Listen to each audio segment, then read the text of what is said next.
வளர்ந்தோருக்கான கல்வி அல்லது ஒரு பட்ட படிப்புக்கான ஒரு என்ன நீங்க கற்றுக்கொள்வதற்கான ஒரு ஏற்பாடு.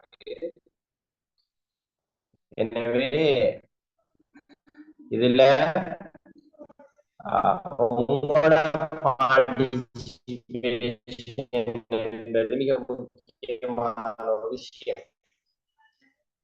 நாங்க இதுல நிறைய பேர் இருக்கிறோம். அப்ப குறிப்பிட்ட மாத்திருந்தால் இதுல தங்களோட கருத்துக்களை முன்வைக்கிறது அல்லது பேசுறதுங்கிற விஷயத்தை விட்டுட்டு கொஞ்சம் எல்லாரும் கொஞ்சம் என்ன செய்ய பாருங்கன்னு சொன்னால் ஒரு பார்ட்டிசிபேஷனை பண்ண பாருங்க. அப்ப அது ஒரு பிரயோஜனம் அளிக்கும் ஒரு விஷயம் இருக்கும். ஏற்கனவே நீங்க காலேஜில அது ட்ரைனிங் காலேஜில அப்படி படிச்ச நீங்க நிறைய பேர் இருக்கிறீங்க. உங்களுக்கு நிறைய பற்றிய பல தெளிவுகள் இருக்கும். சில விஷயங்கள்ல சில தெளிவற்ற நிலைமைகள் இருக்கும். அதையும் என்ன செய்யலாமா நாங்க பேசி அதுக்கான தெளிவுகளையும் பெறக்கூடியதாக இருக்கும். ஓகே, அந்த அடிப்படையில உங்களுக்கு தெரியும் கடைசியாக எங்களோட கிளாஸ் உளவியல வகைகள் அல்லது பிரிவுகள் சில விஷயங்கள் நாங்க பார்க்கணும். இப்ப அதுல குழந்தை உயிர் அதே போல விழித்து உள்ள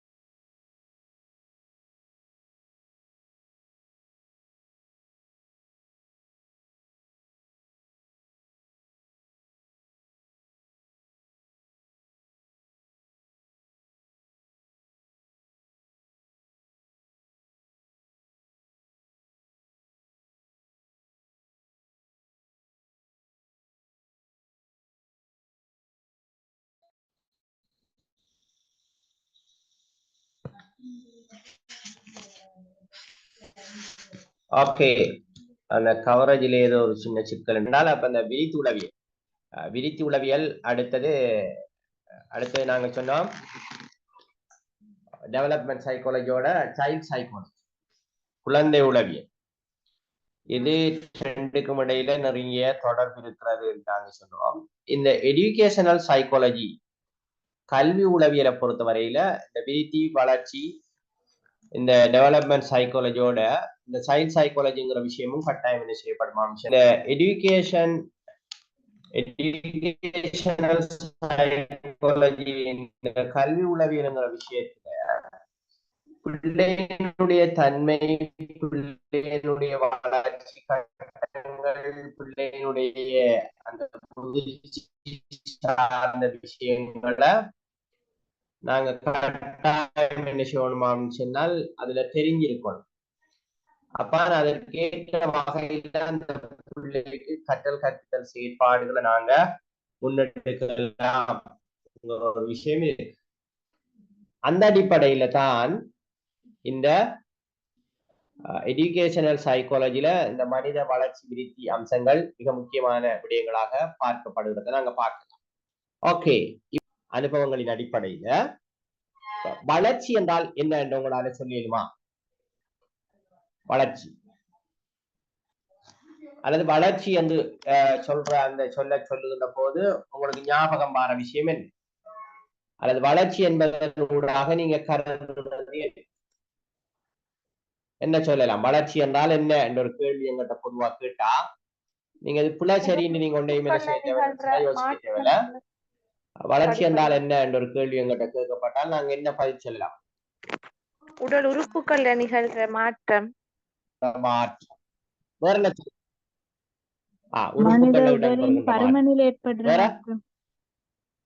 வெரி குட். மனித உடலின் பருமனில் ஏற்படுகின்ற மாற்றம். வேற ஏதாவது கருத்துக்கள்? முதிர்ச்சியினால உடல்ல ஏற்படுற மாற்றங்கள். முதிர்ச்சியினால, அப்ப அதுதான் வளர்ச்சின்னு சொல்றீங்க. ஓகே, உண்மையிலேயே நீங்க சொன்ன விஷயங்களோடு தான் இந்த வளர்ச்சி சம்பந்தப்பட்டது. அதை கொஞ்சம் நாங்க சரியாக நாங்க அதை அடையாளப்படுத்துவோம் என்றிருந்தால், நீங்க சொன்ன மாதிரி மனித உருவினுடைய அளவு அல்லது பருமன் அதிகரிக்கிறத நாங்க என்ன செய்யலாம் அப்படின்னு சொன்னால் வளர்ச்சி சொல்லலாம்.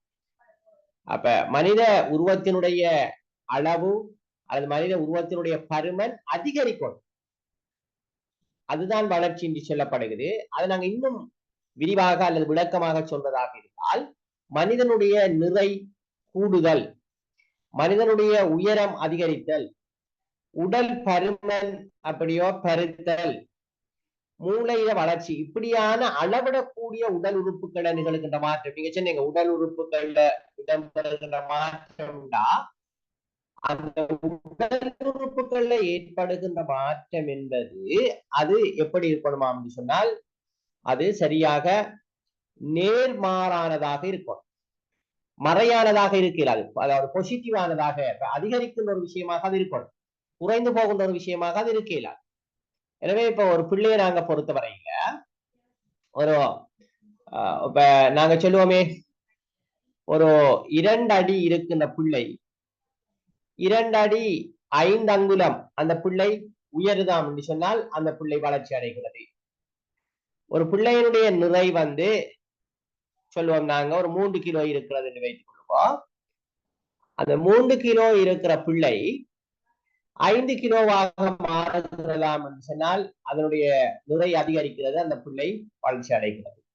அதே போல பார்க்க அந்த பிள்ளையினுடைய உடம்பு வெளிந்ததாக இருக்கிற அந்த பிள்ளை உடம்பு அப்படி பருத்து வருகிறதாம் சொன்னால் அந்த பிள்ளை வளர்ச்சி அடைகிறது சொல்லலாம். எனவே சுருக்கமாக சொல்றேன்டா, ஒரு மனித உருவத்திலே ஏற்படுகின்ற பாசிட்டிவான அந்த அதிகரிப்பு, அதை நாங்க என்ன வளர்ச்சி என்று சொல்லலாம். இன்னொரு வகையில இங்க சொல்லப்படுதுன்னா, ஒரு உயிரியில உருப்பெருக்கம், அந்த உயிரியில உருவம் பெருத்தல் அல்லது அளவு அதிகரித்தல குரோத், வளர்ச்சி என்று நாங்க சொல்றோம். இதே டைம்ல இப்ப வளர்ச்சிங்கிறது தான் நாங்க என்ன சொல்றது, வெளிப்படையாக இதை நாங்க என்ன செய்யலாம், அளக்கலாம். கிலோ எத்தனை கிலோ என்று பார்க்கலாம், எத்தனை சென்டிமீட்டர் அல்லது எத்தனை அடி உயர்ந்திருக்கார் என்று பார்க்கலாம், அவருடைய செஸ்ட் அல்லது அவருடைய என்ன இடுப்பு இதுகள் எவ்வளவு என்ன சுற்றுவட்டத்தை கொண்டிருக்கிறது என்கிறதையெல்லாம் நாங்க பார்க்கலாம். எனவே வளர்ச்சி வெளிப்படையாக தெரியக்கூடிய ஒரு விடயமாக இருக்கிறத நாங்க பார்க்கக்கூடியதாக இருக்கு. அப்ப இங்க வளர்ச்சி என்றால் என்ன என்று எங்களுக்கு கேட்கப்பட்டால், இப்ப நாங்க இதுக்கு சிறப்பாக விடையளிக்கக்கூடியதாக இருக்கும்.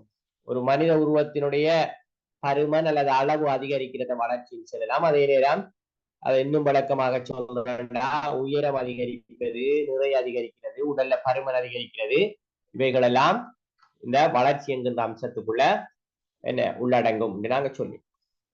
அதே போல இன்னொரு சொல்லி இங்க இருக்கு என்னன்னா, விருத்தி, டெவலப்மெண்ட். அப்ப குரோத்ங்கிறது வளர்ச்சி என்பது வேற, குரோத் அடுத்தது டெவலப்மெண்ட், விருத்தி என்பது வேற, அல்லது நாங்க அதனை முன்னேற்றம் என்றும் அதை சொல்லலாம். இப்ப நீங்க சொல்லுங்க, இந்த முன்னேற்றம் அல்லது இந்த விருத்தி டெவலப்மெண்ட் என்கிறதின் ஊடாக கருதப்படுறது என்ன? விருத்தி என்றால் என்ன? இப்ப இந்த சொல்லலாம் சில நீங்க படிச்சிருப்பீங்க, வளர்ச்சி, விருத்தி, முதிர்ச்சி இப்படியெல்லாம் இருக்கு. எனவே முதிர்ச்சி என்றால் என்ன என்று கேட்டால் நாங்க அதுக்கு என்ன பதில் சொல்லலாம்?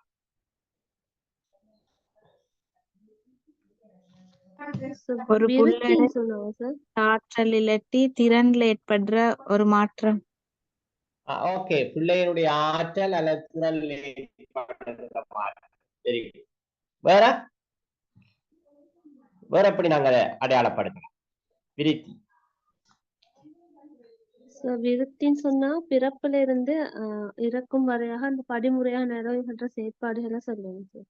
மாற்றம். ஆமா ஆமா ஆம் ஆம், அதாவது ஒரு பிறப்புல இருந்து இறப்பு வரைக்கும் அவ விருத்தி என்று சொல்லுகின்ற விடயம் என்ன செய்யுமாம் சொன்னால் தொடராக இடம்பெற்றுக் கொண்டு செல்லும். அதாவது பிறப்புல இருந்து அப்ப வளர்ச்சியும் தொடராக இடம்பெறும் தானே, அது அப்படி இடம்பெறும். ஆனால் குறிப்பிட்ட ஒரு மட்டத்துக்கு அங்கால வளர்ச்சி அப்படியே நின்று விடும் சொல்றாங்க, ஏற்றுக்கொள்ளலாமா?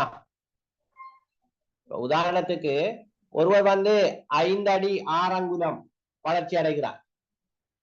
அதுக்கு பிறகு அவர வளர்ச்சி அப்படியே நின்றுமா இல்லையா? சிலர் 5 அடி 6 அங்குலத்திலேயே அப்படியே இருப்பாங்க குறிப்பிட்ட வயசுக்கு பிறகு.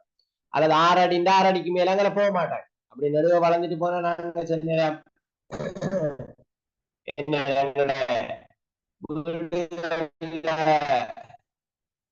கதவு அல்லது அந்த என்ன நிலைகளை எல்லாம் உயர்த்த வேண்டிய எல்லாம் வரும். குறிப்பிட்ட கட்டத்தோட முடிஞ்சிருந்தாரு அந்த உயரம் என்பது என்ன வளர்ச்சி அப்படியோ தொடராக இருந்தாலும் ஒரு குறிப்பிட்ட கட்டத்தோடு அது நின்று விடுகின்ற ஒரு விஷயம் இருக்கும். ஆனால் முதிர்ச்சி என்பது அது தொடராக என்ன வாழ்நாள் முழுவதும் இடம்பெறும். இந்த முதிர்ச்சியில விருத்தி வாழ்நாள் முழுவதும் இடம்பெறுவதற்கான வாய்ப்பு இருப்பதாக சொல்லப்படும். என்னன்னு பார்ப்போம். அப்ப பாருங்க, இந்த விருத்தி என்று சொன்னா என்னன்னு சொன்னால் அத இந்த வளர்ச்சி என்று சொல்ற இந்த விஷயம் விருத்தி என்கின்ற அந்த விஷயத்தினுடைய ஒரு கூறாக பார்க்கப்படும். எனவே இந்த விருத்தியினுடைய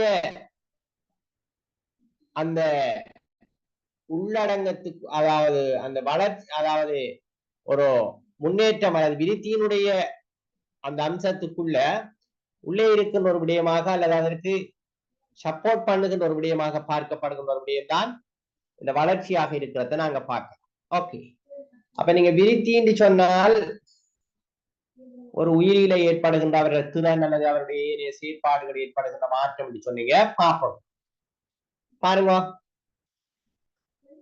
இந்த விருத்தி என்று சொல்லப்படுதாம்டா ஒரு உயிரின் உருவத்திலோ அல்லது அமைப்பிலோ ஏற்படும் மாற்றங்களையும். அப்ப நாங்க சொல்றோம் என்னன்னா அவன் வளர்ச்சி அடைகிறான் என்கின்ற அந்த வளர்ச்சி அடைகின்ற அந்த செயற்பாடுகளையும் அது இயங்கும் விதத்தில் ஏற்படும் மேம்பாடுகளையும் ஒட்டுமொத்தமாக குறிப்பதே விருத்தி அல்லது முன்னேற்றம் என்று சொல்லப்படும். இதனடா குறிப்பாக அந்த உயிரினுடைய இயங்கு நிலை அந்த உயிரினுடைய செயற்பாடுகள் அது விருத்தி அடைகிறத அல்லது அது கொஞ்சம் டெவலப் ஆகிறத நாங்க விருத்தி அதான் விருத்தி. இன்னும் அதை நாங்க தெளிவாக புரியலென்றால் இப்ப ஒரு பிள்ளை நடக்கிறதுக்கு என்ன டெவலப் ஆயிக்குன்னு நாங்க சொல்லலாம். அப்ப நடத்தல் என்பது ஒரு செயற்பாடு. அப்ப பிள்ளை பிறந்த உடனே நடக்காது, அது ஸ்டெப் பை அப்படி போய்தான் என்ன செய்வான்னு சொன்னால் அங்க நடக்கும். அப்ப இப்ப பிள்ளை நடக்கிறது என்று சொன்னால் அந்த பிள்ளை நடக்கிற விஷயத்துல விருத்தி அடைந்திருக்கிறது நாங்க சொல்றோம். அப்ப அந்த பிள்ளை நடக்கணுமா அப்படின்னு சொன்னால் கட்டாயம் அந்த பிள்ளை என்ன வளர்ச்சி அடைந்திருக்கவும் வேண்டும். அந்த பிள்ளை வளர்ச்சி அடைந்திருக்கவும் வேண்டும். ஆனால் வெறுமனே வளர்ச்சி அடைந்திருக்கிறது என்பதற்காக அந்த பிள்ளை நடக்கிறது என்று நாங்கள் எடுத்துக்கொள்ள முடியாது. ஏன்னா சில பிள்ளைகள் மிக சின்ன வயசுலேயே அந்த பிள்ளையினுடைய பருமன் அல்லது அந்த பிள்ளையினுடைய நிறை அல்லது அந்த பிள்ளையினுடைய உயரம் அதிகரித்திருந்தாலும் கூட நடக்காமல், ஆனால் நடப்பதற்கு அது அவசியமானதாக இருக்கும். எனவே நடக்கிறது என்றால் அந்த நடக்கிற செயற்பாட்டை அந்த பிள்ளை செய்தாம் சொன்னால் அதை நாங்க விருத்தி என்று சொல்லுவோம். இப்ப நாங்க எப்படி சொல்லுவோமே, ஒரு பிள்ளைக்கு அறவே எழுத்துக்களை எழுத தெரியாது, பேனை எப்படி பிடிக்கிறேன்னு தெரியாது, பென்சிலை எப்படி பிடிக்கிறேன்னு தெரியாது. எனவே நாங்க மெதுவாக எழுத்து முன்பயிற்சிகளை வழங்கி எப்படி பேனையை பிடிக்கிறேன்னு சொல்லி பிறகு அந்த பிள்ளைகளை பல்வேறு பயிற்சிகள் எல்லாம் வழங்கப்பட்டு நேர்கோடு கிடைக்கோடு அல்லது சரிவு கோடு அல்லது நாங்க வட்டம் அப்படி எல்லாம் வளைகோடு எல்லாம் பழக்கி கடைசியாக நாங்கள் எழுத்துக்களை எழுதுவதற்கு அந்த பிள்ளைக்கு பழக்குகிறோம். எனவே அந்த பிள்ளை எழுதுவதில விருத்தி அடைந்திருக்கிறது. அப்ப அங்க அந்த பிள்ளைகிட்ட ஒரு திறன் அங்கே விருத்தி பெற்றிருக்கிறத பார்க்கலாம். இது மாதிரி தான் அது எந்த செயற்பாடாகவும் இருக்கலாம். அதை செய்வதற்கான இயலுமை அந்த பிள்ளைகிட்ட இருக்குமாக இருந்தால் அதனை நாங்க விருத்தி அல்லது முன்னேற்றம், அதுதான் டெவலப்மெண்ட் சொல்லுவோம். உதாரணமாக பிள்ளை பேசுவதில விருத்தி அடைந்திருக்கிறது. ஆரம்பத்துல பிள்ளை பேசாது, மெதுவாக அந்த பிள்ளை ஒவ்வொரு சில வவல்ஸ்கள் அப்படி அந்த மழலை மொழி அப்படி வந்து அப்படியே வந்து இதை செய்யுமான்னு சொன்னால் மிக சிறப்பாக பேசுவதற்கு அந்த பிள்ளை கற்றுக்கொண்டிருக்கிறது. எனவே அதை நாங்க விருத்தி அடைந்திருக்கிறது சொல்லலாம். அப்ப அதே டைம்ல இன்னொரு வகையில நாங்க சொல்றோம்டா, வயது முதிர்ச்சி அடைய பிள்ளையின் உருவத்திலே ஏற்படுகின்ற மாற்றங்களுக்கு மேலதிகமாக அவரிடம் மேம்படும் சிக்கலான திறன்கள் காரணமாக ஏற்படும் மாற்றங்கள். இங்க பாருங்க, அப்ப வயது போக போக பிள்ளைய உருவத்தில மாற்றம் ஏற்படும், அவனோட உயரத்தில மாற்றம் ஏற்படும், அவனோட நிறையில மாற்றம் ஏற்படும், அவனோட பருமன்ல மாற்றம் ஏற்படும். அந்த மாற்றத்துக்கு மேலதிகமாக அவனிடத்துல சில சிக்கலான திறன்கள் அங்க மாற்றத்துக்கு உட்படும். அதுதான் நான் ஏற்கனவே சொன்ன மாதிரி நடக்கிறது அல்லது பேசுறது அல்லது ஏனைய செயற்பாடுகளை செய்யறது, ஓடுறதாக இருக்கலாம், அல்லது அவன் என்ன உணவு உண்பதாக இருக்கலாம், அல்லது எந்த ஒரு செயற்பாட்டிலையும் ஈடுபடுவதாக இருக்கலாம். அதைத்தான் நாங்க இங்க விருத்தி என்று நாங்க சொல்றோம்.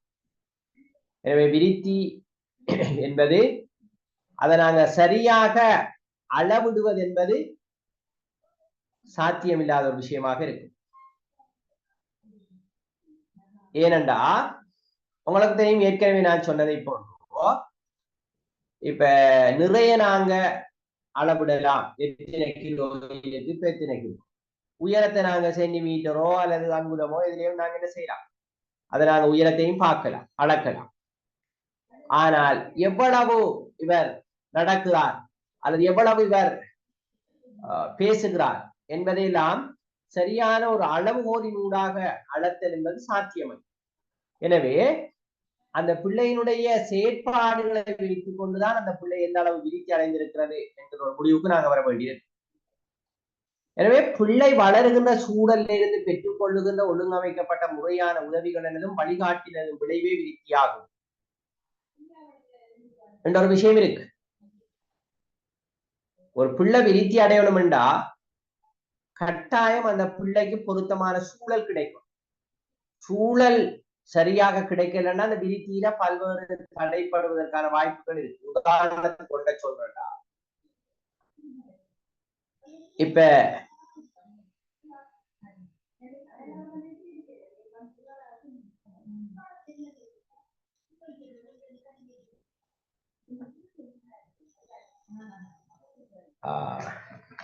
அதான் வாங்க சொல்லுது, எனக்கு ஒரு 3 நிமிடம் தாங்க.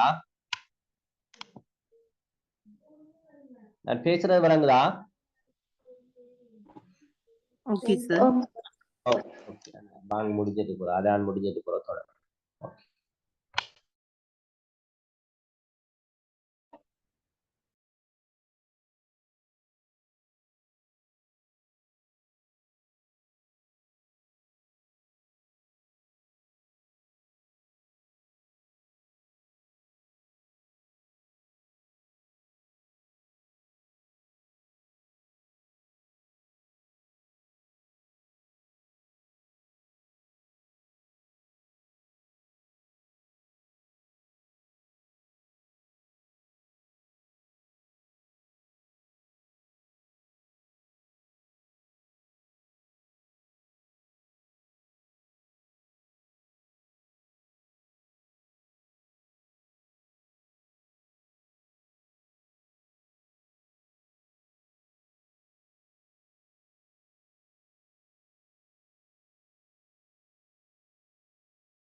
ஓகே.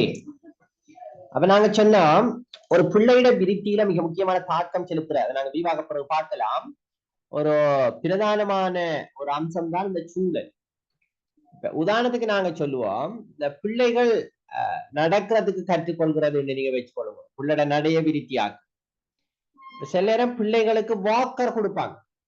அப்படி இருக்குமா? அப்படி நடக்கிறதுக்கு வாக்கர் கொடுக்காங்க நீ பிள்ளைகளுக்கு. அப்ப அந்த வாக்கர் அந்த அந்த வசதி கிடைக்கிற பிள்ளைகள் விரைவாக நடக்கிறதுல விருத்தி அடையுமா, அல்லது வாக்கர் கிடைக்காத பிள்ளைகள் விரைவாக விருத்தி அடையுமா? உங்களோட அவதானம் என்ன?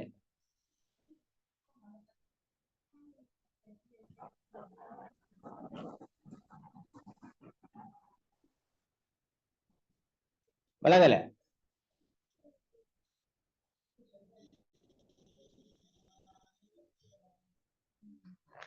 அதாவது இப்ப நாங்க வாக்கரை கொடுக்கோம் பிள்ளைகளுக்கு நடக்கிறதுக்கு, நடைய பயிற்றுவிக்கிறதுக்கு வாக்கர் வழங்கப்படுது. சில பிள்ளைகளுக்கு அந்த வசதி சூழல கிடைக்கல. இப்ப எந்த பிள்ளை விரைவாக நடப்பதற்கு கற்றுக்கொள்ளும்? என்ன பேசுறது தெளிவா இருக்கா? கொஞ்சம் கிளியர் இல்ல சார் உங்களோட. எங்களுக்கு கவரேஜ் இஷ்யூ தெரியல. நான் பேசுறது தெளிவில்லாம இருக்கா இப்பயுமா? இப்ப சரி அப்படியும் இருக்கலாம். என்னடா நீங்க பேசுறது இன்னைக்கு இங்கே வாங்க சொல்லுங்க சார். ஓகே. அப்ப நாங்க ஓகே நாங்க என்ன சொன்னோம்னு சொன்னால், இப்ப பிள்ளைகள் வளர்கின்ற சூழல்ல அந்த பிள்ளைக்கு கிடைக்கின்ற உதவிகளை பொறுத்து இந்த விருத்தி என்பது வேகப்படுத்தப்படும் விஷயம் ஒன்று இருக்கு. என்னென்றால் நீங்க பாருங்க, இப்ப நான் ஏற்கனவே சொன்ன மாதிரி வாக்கர் வழங்கப்பட்டால் ஒரு பிள்ளை மிக விரைவாக நடப்பதற்கு கற்றுக்கொள்ளும்.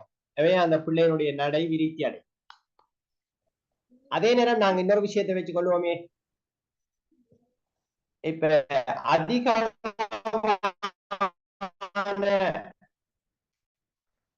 குடும்ப உறுப்பினர்கள் இருக்கின்ற ஒரு குடும்பத்தில் இருக்கிற பிள்ளை, அப்ப நாங்க சொல்லலாம் கரை குடும்பம், கூட்டு குடும்பம் எல்லாம், குடும்பம் தனி குடும்பம் எல்லாம் சொல்லுவாங்க. அப்ப அந்த விரி குடும்பத்தில அல்லது கூட்டு குடும்பத்தில அதிக அளவான மெம்பர்ஸ் இருப்பாங்க, நபர்கள். அந்த குடும்பத்தில இருக்கிற பிள்ளைக்கு நிறைய அந்த சூழல்ல இருந்து நிறைய வசனங்கள் அல்லது பேசுகிற வார்த்தைகள், சொற்கள் எல்லாம் அதிக அளவா அந்த பிள்ளைக்கு கிடைக்கும் பரிச்சயமாக. எனவே அந்த பிள்ளை பேசுறதுல மிக விரைவாக விருத்தி அடையும். அப்படி இல்லாம கரு குடும்பம், குறைந்த உறுப்பினர்கள், தாயும் தந்தையும் அல்லது ஒரு இன்னொரு பிள்ளை மட்டும் அப்படி எல்லாம் இருக்கிற அந்த குடும்பங்கள்ல இருக்கிற பிள்ளையினுடைய பேச்சு விருத்தி அடைவதற்கு கால தாமதம் எடுக்கலாம். அப்ப இந்த சூழல்ல இருந்து கிடைக்கின்ற உதவிகளும் ஒரு பிள்ளையினுடைய விருத்தியில தாக்கம் செலுத்துகின்ற மிக பிரதானமான ஒரு அம்சமாக இருக்கிறத நாங்க பார்க்கலாம். அப்ப நாங்க இப்ப ஒன்று பார்த்திருக்கிறோம் என்றால் வளர்ச்சி என்றால் என்னன்னு எங்களுக்கு தெரியும். அதே நேரம் விருத்தி என்றால் என்ன என்றும் எங்களுக்கு தெரியும். இன்னொரு மிக முக்கியமான விஷயம் ஒன்று இருக்கு, முதிர்ச்சி. இப்ப நீங்க சொல்லுங்க, முதிர்ச்சி என்றால் என்ன என்று கேட்டால் என்ன சொல்லலாம்?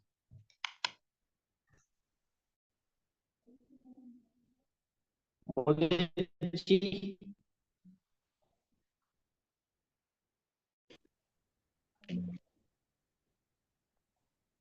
அன்சாப் இருக்கீங்களா? சொல்லுங்க.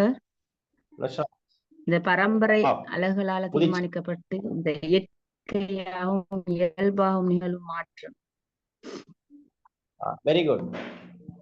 பரம்பரை அழகுகளால தீர்மானிக்கப்பட்டு இயற்கையாகவும் இயல்பாகவும் உடல் உறுப்புல ஏற்படுகின்ற மாற்றம். Okay, very good. வேற என்ன சொல்லலாம்? முதிர்ச்சின்னா என்னடா? வளர்ச்சி என்றால் என்ன, விருத்தி என்றால் என்ன, முதிர்ச்சி என்றால் என்ன, அல்லது இது மூன்றுக்கும் இடையில் இருக்கின்ற தொடர்பு என்ன, ஏதாவது தொடர்புகள் இருக்கிறதாங்கிறதுல எல்லாம் நாங்க தெளிவா இருக்கோம். சில நேரம் கேள்வியில வரலாம். ஏற்கனவே நீங்க சொன்னீங்க, இப்ப வார கேள்விகளையும் இடையில நீங்க ஞாபகப்படுத்திட்டு போனா நல்ல சேர்ந்து நீங்க சொன்னீங்க. அந்த அடிப்படையில கேள்வி வரலாம். பின்வரும் பதங்களை சரியான உதாரணங்களோடு விளக்குக என்றுட்டு வளர்ச்சி, விருத்தி, முதிர்ச்சி இந்த மூணும் போடுபடலாம். அல்லது ஏதாவது 2 சொற்கள் போடுபடலாம்.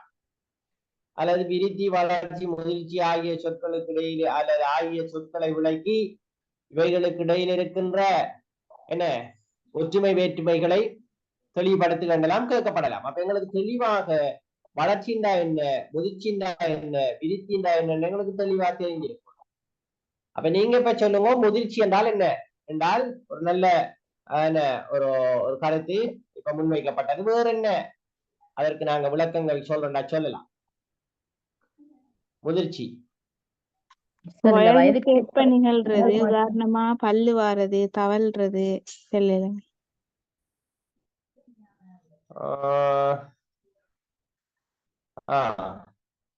உதாரணமாக நீங்க தவழ்றத முதிர்ச்சி என்று சொல்றீங்களா? ஆம் சார். அது ஒரு விருத்தியாக இருக்க மாட்டேதமா? தவழுதல் என்பது ஒரு விருத்தி இல்லையா? ஒரு ஒரு ஒரு தவள முடியாத ஒரு நிலையிலிருந்து ஒரு செயற்பாட்டுக்கு அந்த புள்ள மாறி இருக்கிற உடல் விருத்தியில காணப்படும் சார்.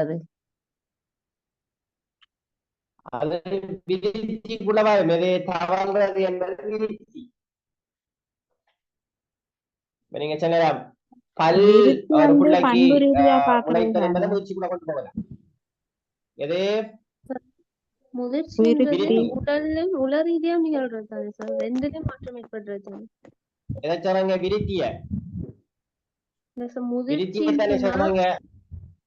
முதிர்ச்சின்றது உடல்லையும் உள்ளத்திலயும் உள ரீதியா நிகழ்ற மாற்றங்கள் தானே. விருத்தி உளத்துல வந்து என்பது விருத்தி உடலையும் வரும் உள்ளத்திலையும் வரும். ஒரு ஆள உள விருத்தி அடைதல் ஒரு விஷயம் இருக்கு. சரிதான். இந்த முதிர்ச்சிங்கிற என்னண்டா கொஞ்சம் அது உள்ளத்தோடையும் சம்பந்தப்படும். ஆனால் தெளிவாக நாங்க இந்த விருத்திய நாங்க வரையறுக்கிறோம்டா ஏற்கனவே சொன்ன மாதிரி மரபு ரீதியாக எங்களுக்கு இருக்கின்ற பல்வேறு விஷயங்கள், அதுல பல்வேறு மாற்றங்கள் ஏற்பட்டுக்கு போறதைத்தான் நாங்க விருத்தி என்று சொல்றோம். அதாவது இந்த முதிர்ச்சி என்று சொல்றோம். நீங்க சரியா பாருங்க. எப்படின்னால் அது பரம்பரை அலகுகளால தீர்மானிக்கப்பட்டு இயற்கையாகவும் இயல்பாகவும் நிகழ்கின்ற மாற்றம் என்று சொல்லப்படும். என்னண்டா இப்ப ஒரு பிள்ளைட வயது செல்ல செல்ல அந்த பிள்ளைகிட்ட சில விருத்திகள் ஏற்படும் தானே. நாங்க சொல்றது நடக்கிறது, அல்லது அந்த பிள்ளை பேசுறது, அல்லது அந்த பிள்ளை எப்படின்னு தவழ்றது என்று நாங்க சொல்றோம் தானே. இப்படியான சில விருத்திகள் ஏற்படுவதற்கு அல்லது ஏதாவது புதிய செயற்பாடுகள் அந்த பிள்ளை ஈடுபடுவதற்கு காரணமாக அமைகின்ற உடல் உறுப்புகள் ஏற்படுகின்ற ஒரு மாற்றத்தை தான் முதிர்ச்சின்னு சொல்றோம்.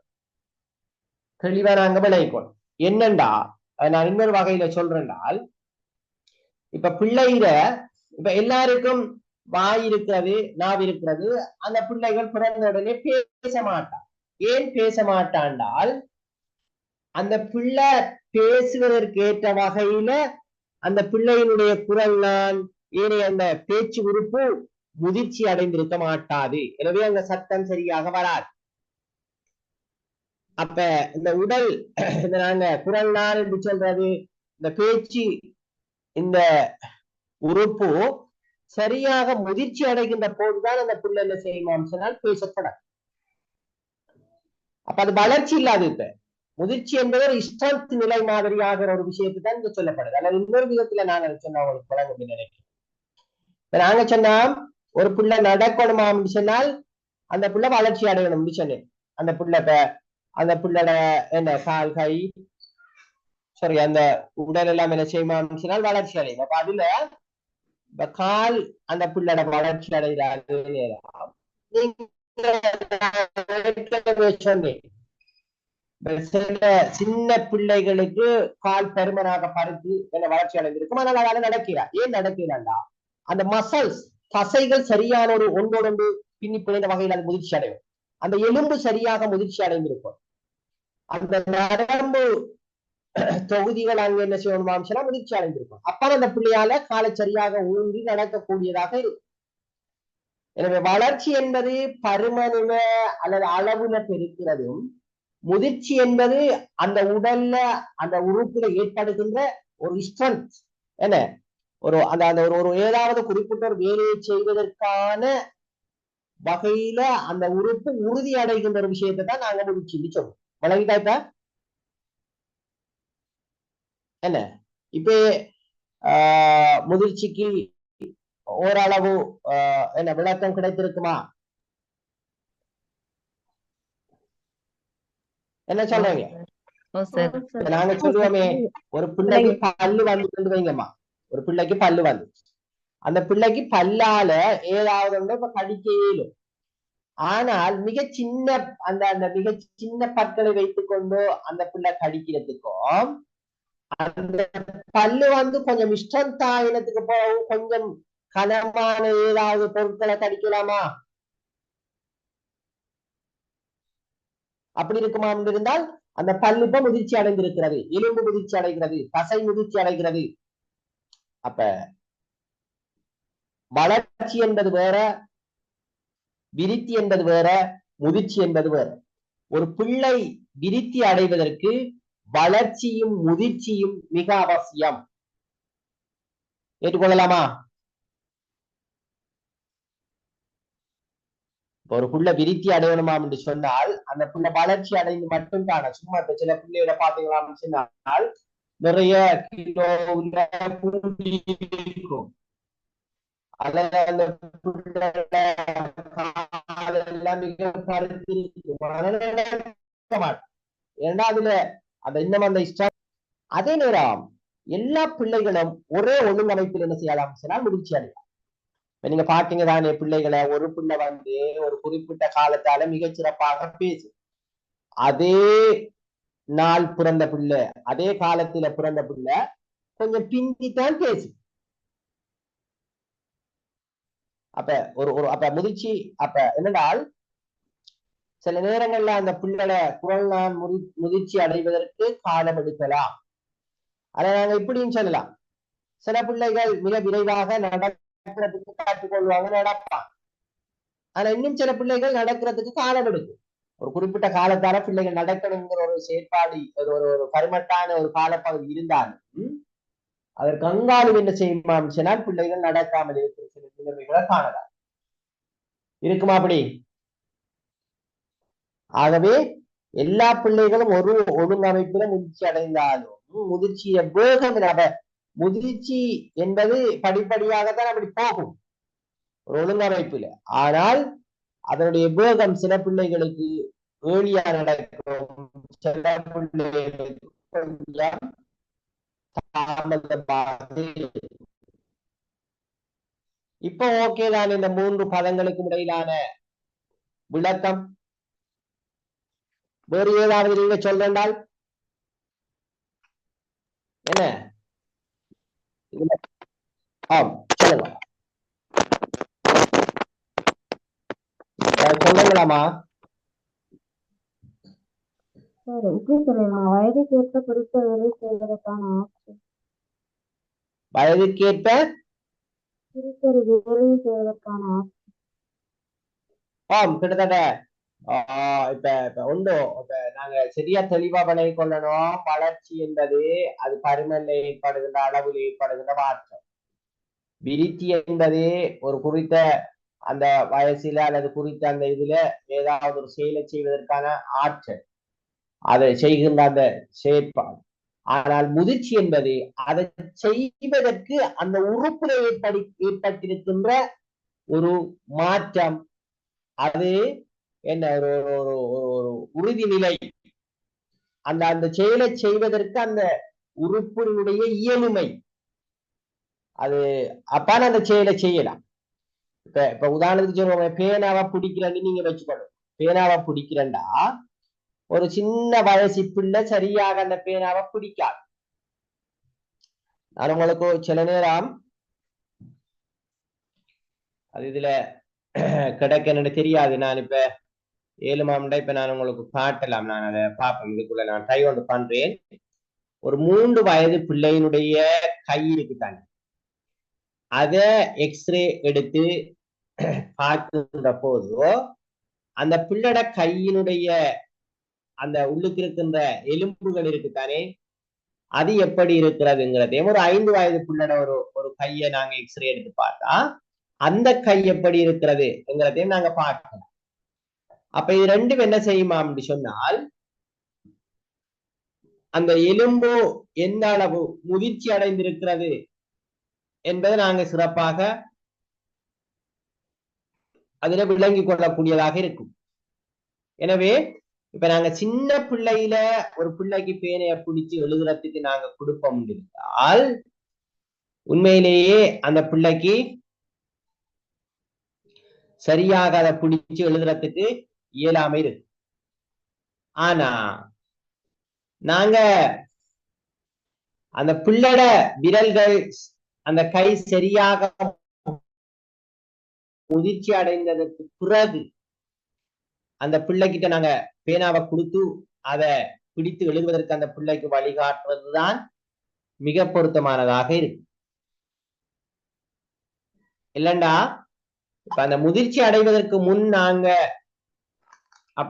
வழங்குறது அந்த பிள்ளைக்கு சரியான ஒரு சூழலை அல்லது அந்த பிள்ளையில பல பின்னடைவுகளை ஏற்படுத்துகின்ற ஒரு அம்சமாக நாங்க அதை பார்க்க வேண்டியதாக இருக்கும். சரிதானே?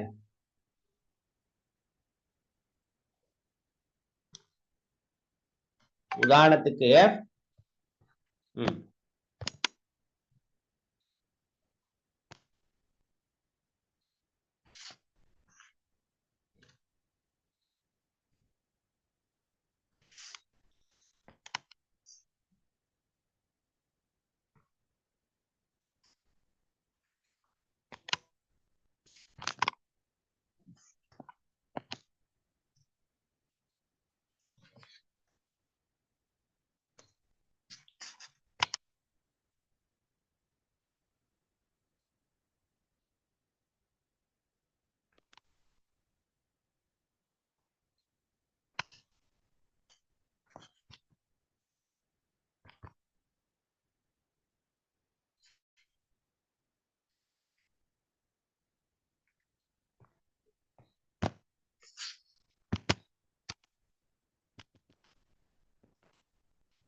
ரைட்,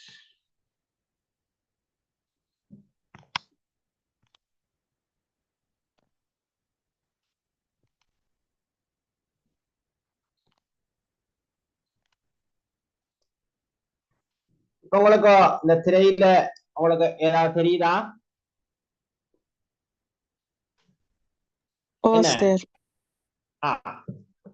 இதே 3 வயது பிள்ளைகளுடைய கைய என்ன எக்ஸ்ரே எடுத்திருக்கு.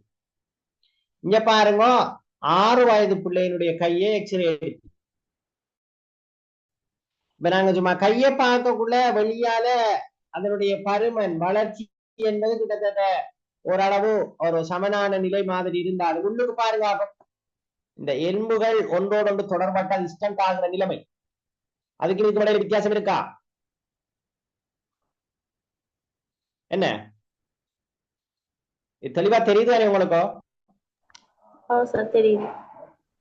அப்ப ஓகே, இப்ப என்னண்டா நாங்க இப்ப எந்த வயசுல நாங்க அந்த பிள்ளைக்கு பேனாவை பிடிக்கிறதுக்கு கொடுக்கறது பொருத்தம் இந்த விஷயம் இருக்கு. ஏனடா ஒரு விரல் முதிர்ச்சி அடையாமல் நாங்க அந்த பேனாவை நாங்க அந்த பிள்ளைக்கு கொடுக்கிறோம் என்றால் அங்க என்ன நடக்குமா என்றால் அந்த பிள்ளை சரியாக பேனாவை பிடிக்கிறதுக்குரிய அந்த அந்த திறன் அந்த இயலுமை அந்த விரல்களுக்கு இருக்கா. எனவே அந்த பிள்ளை இப்ப சிலாக்கள் நினைக்காங்க மிக என்ன சின்ன வயசுலயே இப்ப நர்சரியில எல்லாம் இப்ப பிள்ளைகளுக்கு நிறைய ஒர்க்குகளை கொடுத்து எழுத வச்சு வாசிக்க வச்சு கிட்டத்தட்ட நர்சரியிலேயே டாக்டர் ஆக்கி விட்டாலும் நல்ல பிள்ளைங்கிற ஒரு நிலைப்பாடுதான் நம்மளோட பெற்றோர்கிட்ட இருக்கிற நிலைப்பாடு. நம்மளோட டீச்சர்ஸும் என்ன செய்யறாங்களாம் சொன்னால் சில நேரம் அந்த கருத்துல உடன்பட்டு அது பிள்ளைகளை பால்படுத்துகின்ற ஒரு செயற்பாடாகத்தான் இருக்கு. அந்தந்த முதிர்ச்சி வருகின்ற கால பகுதியிலான் அந்தந்த செயற்பாடுகளை கொடுக்கணும். இல்லைன்னா அந்த பிள்ளைய மிஸ்கைட் பண்ற ஒரு விஷயமாக அது வந்துடும். ஒரு மிக முக்கியமான ஒரு விஷயம் இருக்கு. சரிதானே? அப்ப இதைத்தான் அப்ப ஒரு வேலையை செய்யறதுக்கு அந்த உறுப்பினுடைய தயார் நிலை அப்படின்னு நாங்க முதிர்ச்சியை செல்லலாம். அது வெறுமனே வளர்ந்திருக்கின்ற மட்டுமல்ல, அந்த வேலையை செய்வதற்கு அந்த அந்த அந்த உறுப்பு பெற்றிருக்கின்ற தயார் நிலையை நாங்க முதிர்ச்சி என்று சொல்ல. ஓகே தானே? இப்ப என்ன இதெல்லாம் கிளியர் தானே? Okay okay. அப்ப உங்களுக்கு இது அந்த முதிர்ச்சி என்பது மிக தெளிவாக உங்களுக்கு விளங்கி இருக்கும் நான் நினைக்கிறேன். ஓகே, இப்ப நாங்க பார்ப்போம் என்னென்றால் இந்த அப்ப ஒரு பிள்ளை ஏதாவது ஒரு செயற்பாட்டை செய்யறதுல விருத்தி அடையணுமா என்றால் அந்த பிள்ளை வளர்ச்சி அடைந்திருந்தால் மாத்திரம் போதாது, அந்த பிள்ளை முதிர்ச்சியும் அடைந்திருக்க வேண்டும். அந்த பிள்ளையினுடைய உறுப்புகள் முதிர்ச்சியும் அடைந்திருக்க வேண்டும். இப்ப நீங்க பாருங்க, இந்த வளர்ச்சிக்கும் விருத்திக்கும் இடையிலான சில வேறுபாடுகளை நீங்க இதுல பார்க்கணும். இங்க பாருங்க, வளர்ச்சி உருப்பெருக்கத்தால் விளைவதால் துல்லியமாக அதை அளக்க முடியும். நான் ஏற்கனவே சொன்னேன், எத்தனை கிலோ அல்லது எத்தனை சென்டிமீட்டர், எத்தனை அங்குலம், என்ன எத்தனை அடின்றெல்லாம் நாங்க என்ன செய்யலாம், அந்த வளர்ச்சிய அளக்கலாம். ஆனால் விருத்தி என்பது, இந்த முன்னேற்றம் என்பது உயிரீர அமைப்பிலும் செயற்பாட்டிலும் ஏற்படும் மாற்றங்களால் அதன் இயங்கும் அமைப்பிலும் முன்னேற்றம் ஏற்படுகிறது. எனவே இதை சரியாக துல்லியமாக அளப்பது என்பது சாத்தியம் இல்லை. அது எந்த அளவு இயங்குகிறது என்பதை வைத்து, எந்த அளவு எழுதுகிறது, எந்த அளவு பேசுகிறது, எந்த அளவு நடக்கிறது, எந்த அளவு தவழ்கிறது, இந்த விஷயங்களை வச்சு கொண்டுதான் நாங்கள் இந்த விருத்தி என்ன செய்யலாமா சொன்னால் பார்க்கலாமே ஒழிய துல்லியமாக அதை நாங்க அளவிடுவது சாத்தியமற்றது. அதே போல வளர்ச்சியை புறவய தன்மையோடு உற்று நோக்கி என்ன செய்யலாம், அது வெளியே தெரியும், ஏற்கனவே நாம சொன்ன மாதிரி. ஆனால் இந்த விருத்தி அல்லது முன்னேற்றம் என்பது இயக்கத்தோடு தொடர்புடையதால் துல்லியமாக அளவிட முடியாது. அப்ப இந்த நடத்தை கோலங்களை நாங்க உற்று நோக்குறதன் மூலமாகத்தான் அதை என்ன செய்யலாம், அவதானிக்க முடியும். இப்ப பிள்ளை ஓரளவு நடக்கிறது என்று நாங்க சொல்லுவோம், அல்லது பிள்ளை சிறப்பாக நடக்கிறது என்று நாங்க சொல்லுவோம். அப்படி நடக்கக்கூடிய எளிமை அல்லது நடப்பதற்காக அந்த பிள்ளை விருத்தி அடைந்திருக்கிறது, முன்னேற்றம் அடைந்திருக்கிறது என்று நாங்க சொல்லுவோம். நான் ஏற்கனவே சொன்ன மாதிரி வாழ்நாள் முழுவதும் வளர்ச்சி தொடர்வதில்லை, குறிப்பிட்ட காலத்துடன் வளர்ச்சி நின்றுவிடும். இதென்ன ஓகே அந்த கருத்து? ஒரு குறிப்பிட்ட காலத்துக்கு பிறகு, இப்ப உதாரணத்துக்கு சொல்லுவோமே, ஒரு 30 வயது 35 வயதுக்கு பிறகும் அவர் அப்படியே வளர்ந்துகிட்டு அப்படியே உயர்ந்துட்டு போவாரா? என்ன உயரம் நின்றுமா இல்ல அப்படியே போவாரா? அப்படியே வானத்தில் நிற்கும். ஆனால் ஒரு சில எக்ஸெப்ஷனான ஒரு சில விஷயங்கள் இருக்கும்.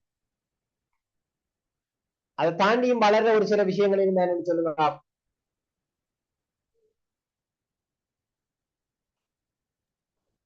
நகம், தலைமுடி. Very good.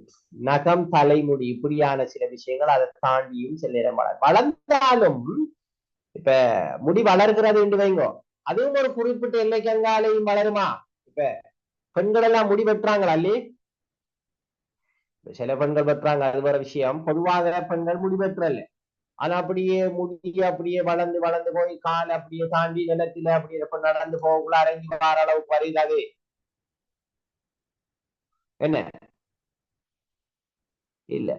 ஆகவே அதுவும் ஒரு குறிப்பிட்ட அளவுக்கு தான் அது வளர்ச்சி அடையும். ஓகே, அப்ப நாங்க இப்ப அது ஒரு காலத்தோட வளர்ச்சி என்று செய்தால் முற்று பெறும். ஆனால் முன்னேற்றம் என்பது அல்லது இந்த விருத்தி என்பது வாழ்நாள் முழுவதும் தொடரும் என்று சொல்லலாம். ஏதாவது உதாரணம் சொல்லுங்க அப்ப எப்படி இந்த முன்னேற்றம் வாழ்நாள் முழுவதும் தொடர்ச்சியா தொடருது இந்த விருத்தி? ஏதாவது உதாரணம்?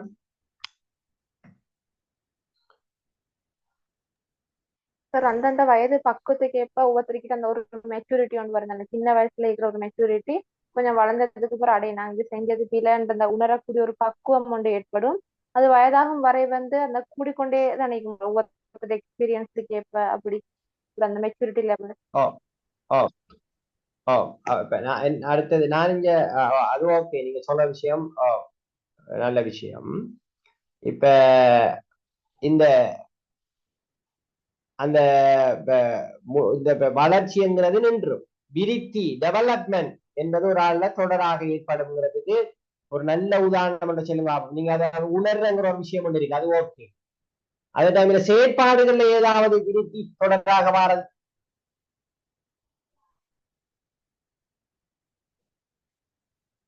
கோபிகா இருக்கீங்களா?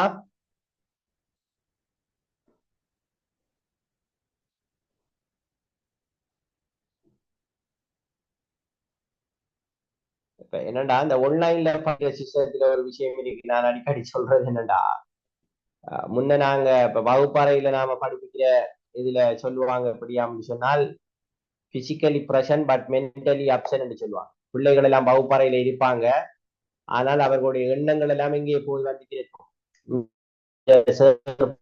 படிப்பிப்பாரு, அவங்க இதுல கன்சன்ட்ரேஷன் கவனம் செலுத்துறாங்களா இல்லையான்னு ஒரு கேள்வி இருக்கும். நான் இப்ப புதுமொழி ஒன்றை ஏற்படுத்தி வச்சுக்கிறேன்னா phone present but person absent. சரிதானே? போன அல்லது இல்ல இதுல கனெக்ட் பண்ணிட்டு நாங்க எங்கட வேலையோட இருக்கிற அப்படியான ஒரு சிஸ்டம் இந்த ஆன்லைன்ல இருக்கு. எனவேதான் இந்த ஆன்லைன் கிரமே எந்த அளவு வெற்றி அளிக்கிறது என்ற ஒரு கேள்வி இருக்கு. ரைட், சொல்லுங்களேன். நான் இப்ப கேட்டதுக்கு என்னன்னு நான் சொன்னேன், இந்த வாழ்நாள் முழுவதும் விருத்தி இடம்பெறுகிறது என்பதற்கு ஒரு உதாரணம் ஏதாவது சொல்லலாமா?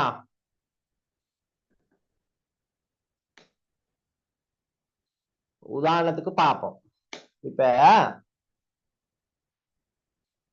ஆரம்பத்துல இந்த சாதாரணமான போன்களை நாங்க பயன்படுத்தி,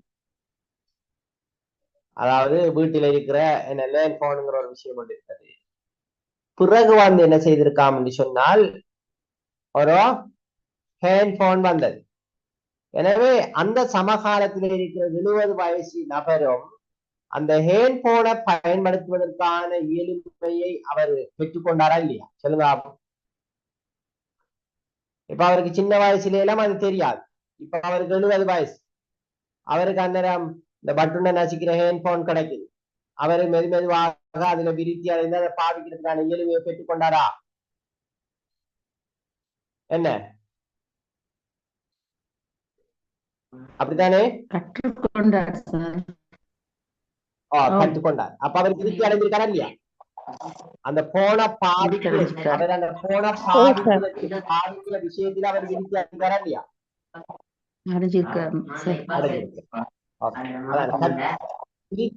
விருத்தி என்பது கற்றலின் ஊடாகத்தான் இடம்பெறும், அது ஓகே.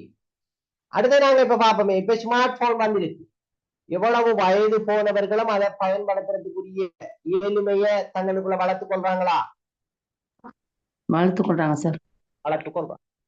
இப்ப உதாரணத்துக்கு சொல்லுவோம், இப்ப சில 60 வயதை தாண்டிய சில ப்ரொஃபைல் எல்லாம் யூனிவர்சிட்டியில இருக்காங்க. இப்ப ஆன்லைன் கடையில எல்எம்எஸ் சொல்றோம், அல்லது கூகுள் மீட் சொல்றோம், அல்லது ஜூம் சொல்றோம். நிறைய சாஃப்ட்வேர்ஸ்கள் நிறைய சிஸ்டத்துல ஓபிஎஸ் இருக்கு, இப்படி நிறைய சிஸ்டத்துல இப்ப கற்றல் கற்பித்தல் நடைபெறுது. இப்ப இந்த யூனிவர்சிட்டியில இருக்கிற ஒரு 60 வயதை தாண்டி ஒரு விரிவிரியாளர், ஒரு ப்ரொஃபஸர் வச்சுக்கோங்க, அவர் படிக்கிற காலத்துல அல்லது இப்போ ஒரு குறைந்தது ஒரு 30 வருடத்துக்கு முன்னர் இந்த எல்எம்எஸ் எல்லாம் இருந்ததா? இருக்கல. அவர் ஒரு விரிவியாளராக இருக்கிற ஆரம்ப காலங்கள்ல கூட இருக்கல. அப்ப இப்ப புதிதாக வார அந்த வேர்சனை எல்லாம் பயன்படுத்தி அவர் கற்பிப்பதற்கு தன்னை விருத்தியாக்கி கொள்கிறாரா இல்லையா? நான் என்ன சொல்ல என்றால் இந்த விருத்தி என்பது ஒரு ஒரு ஒரு ஒரு செயற்பாட்டை செய்வது அல்லது ஒரு ஏதாவது ஒரு உபகரணத்தை இயக்குவது அதெல்லாம் விருத்திக்குள்ள வந்து சேரும். அப்ப வாழ்நாள் முழுவதும் ஏற்படுகின்ற ஒரு விஷயமாக இந்த விருத்தி இருக்கிறத நாங்க என்ன செய்யலாம் ஆப்ஷனா பார்க்கலாம். ஆனால் வளர்ச்சி குறிப்பிட்ட காலத்தோட அது என்ன செய்யும் ஆப்ஷனால் முற்றி பெற்றுவிடும். அறிவு வழங்கல அறிவுன்றது வந்து விருத்தியில வரும் தானே சார்? ஓம் வெரி குட். அதாவது இப்ப விருத்தி ஆகிற விஷயத்துல இந்த செயற்பாடுகள் மட்டுமல்ல, அறிவு விருத்தியும் அங்க மிக முக்கியமான ஒரு விஷயம்.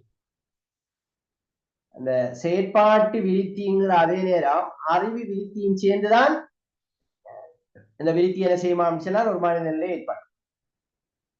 வழங்கிட்டா நான் சொல்றது சரிதானே? ஆம் சார். ஆளுமை அதெல்லாம் சார். ஆளுமை விருத்தி, ஆளுமை அறிவு. அப்ப என்னென்றால் இந்த விருத்தி என்பதற்கு ஒரு ஒரு வரையறைக்குள்ள நாங்கள் வைத்துக் கொள்ள முடியாத ஒரு விஷயம். அப்ப இந்த விருத்தி என்பது ஒரு பரந்துபட்ட ஒரு விடயமாக இருக்கிறத நாங்க என்ன செய்யலாம் அப்படின்னா பார்க்கலாம். அது ஒரு பிராட் திங் சரிதானே? ஆகவே அது நாளாந்தம் என்ன செய்யும் அப்படின்னா மனிதன் பெறுகின்ற அனுபவங்களின் அடிப்படையிலும் அவன் பெறுகின்ற அறிவை அடிப்படையாக கொண்டு என்ன செய்யும் அப்படின்னா அது என்ன விருத்தி என்பது அப்படியே தொடராக ஏற்பட்டு கொண்டு போறதை நாங்க பார்க்கக்கூடியதாக இருக்கு. ஓகே, அடுத்தது பாருங்க, இந்த வளர்ச்சி என்று சொல்ற விஷயம் இந்த விருத்தியினுடைய ஒரு உட்கூறு. நாங்க ஏற்கனவே சொன்னோம், ஏன்னா வளர்ச்சி அடையாம ஒரு ஆள் விருத்தி அடையலாம். இப்ப உதாரணத்துக்கு ஒரு ஏதாவது ஒன்றை ஒருவர் மென்று சாப்பிடணும் என்றிருந்தால் அத பல்லால அரைத்து சாப்பிடணுங்கிற அந்த நிலைமைக்கு அவர் வரணுமா என்றால் அவருடைய பற்கள் அவருக்கு வளர்ச்சி அடைந்திருக்க வேண்டும். சரி, ஆகவே இப்படி அந்த வளர்ச்சியினுடைய இந்த வளர்ச்சி என்பது விருத்தியினுடைய ஒரு உட்பகுதியாக பார்க்கப்படுகிறத நாங்க பார்க்கணும். அதே நேரம் நீங்க என்ன பாருங்க, இந்த விருத்தி என்பது அல்லது முன்னேற்றம் என்பது சிக்கலான செயற்பாடாகும். அது பன்முகம் கொண்டது. நீங்க சொன்ன மாதிரி அது ஆளுமையோட தொடர்பாடும், அறிவோட தொடர்பாடும், செயற்பாடுகளோட தொடர்பாடும், பல விடயங்களோட அது தொடர்பாடும். எனவே இந்த முன்னேற்றம் என்பது ஒரு சிக்கலான செயற்பாடாக பன்முகம் கொண்டதாக இருக்கு. அப்ப அதுக்கு ஹெல்ப் பண்ற அதுல ஒரு அங்கமாகத்தான் இந்த வளர்ச்சி இருக்கிறத நாங்க என்ன செய்யலாம் பார்க்கலாம். சரிதானே? ஓகே, அடுத்தது உடல்ல எல்லா பாகங்களிலும் வளர்ச்சி ஏற்படுமா? இப்ப அது கையில கால்ல அல்லது எல்லா உறுப்புகளையும் என்ன செய்யுமாம் சொன்னால் வளர்ச்சி ஏற்படும். உயிரின் இயக்கத்தில் ஏற்படும் ஒட்டுமொத்த மாறுபாடே முன்னேற்றமாகும். இது அந்த உடம்புல அந்த உயிரில ஒட்டுமொத்தமாக ஏற்படுகின்ற ஒரு நிலையைத்தான் நாங்க என்ன செய்யறோம் சொன்னால் விருத்தி என்று சொல்றோம். ஆகவே இது இந்த வளர்ச்சிக்கும் விருத்திக்கும் இடையிலான வேறுபாடுகள்ல ஒன்றாக நாங்க பார்க்கக்கூடியதாக இருக்கு. அதே டைம்ல இந்த வளர்ச்சி என்பது இந்த வாழ்நாள் முழுவதும் ஒரே விதத்துல நடக்குமா? சொல்லுங்க. வளர்ச்சி ஒரு மனிதனை பொறுத்தவரையில வாழ்நாள் முழுவதும் ஒரே விதமாக நடக்குமா? நடக்காது சார். விளங்கல? நடக்காது சார். ஒவ்வொரு பருவங்களுக்கு நடக்காது சார். மாற்றம் அடை. அதுல குறிப்பாக உங்களுக்கு தெரியும், சின்ன ஒரு குறிப்பிட்ட காலத்துக்குள்ள மிக வேகமாக வளர்ச்சி அடையும். பிறகு அந்த வளர்ச்சி என்ன செய்யுமாம் சொன்னால் கொஞ்சம் தாமதப்படையும். பிறகு இந்த கட்டிடமை பருவத்தில இன்னும் கொஞ்சம் வேகமாக வளருவாங்க. அந்த அந்த அந்த குறிப்பிட்ட காலத்துக்குள்ள மிக வேகமாக வளர்ச்சி நிலைமைகள் உடல் உறுப்புகள் என்ன செய்யுமாம் சொன்னால். எனவே வளர்ச்சி ஒரு வாழ்க்கையின் எல்லா காலத்திலும் ஒரே சீராக இடம்பெறாது. அது ஒரு காலத்துல மிக வேகமாக இருக்கும், இன்னொரு காலத்துல அது மந்தகதியில இருக்கிறத நாங்க என்ன செய்யலாம் சொன்னா பார்க்கலாம். ஓகே, அது ஒரு விஷயம். அடுத்தது பாருங்க, இந்த இந்த விருத்தியும் வாழ்க்கையில எல்லா காலத்திலையும் ஒரே அமைப்பில இடம்பெறாது. அதிலேயும் அவருக்கு கிடைக்கின்ற சூழலுடைய அல்ல சூழல்ல அவருக்கு கிடைக்கின்ற வசதி வாய்ப்பு அவர்ல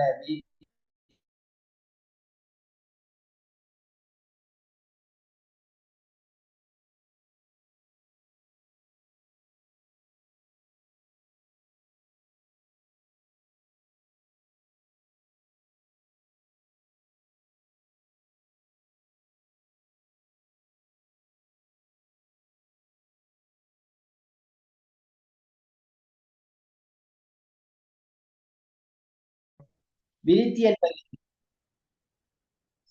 பல்வகை முன்னேற்றங்களில் உடல், அறிவு, ஒழுக்கம், சமூக உணர்வு, மன எழுச்சி போன்றவைகளில் குழந்தைகள் ஒருவர் மாறுபடுகின்றனர்.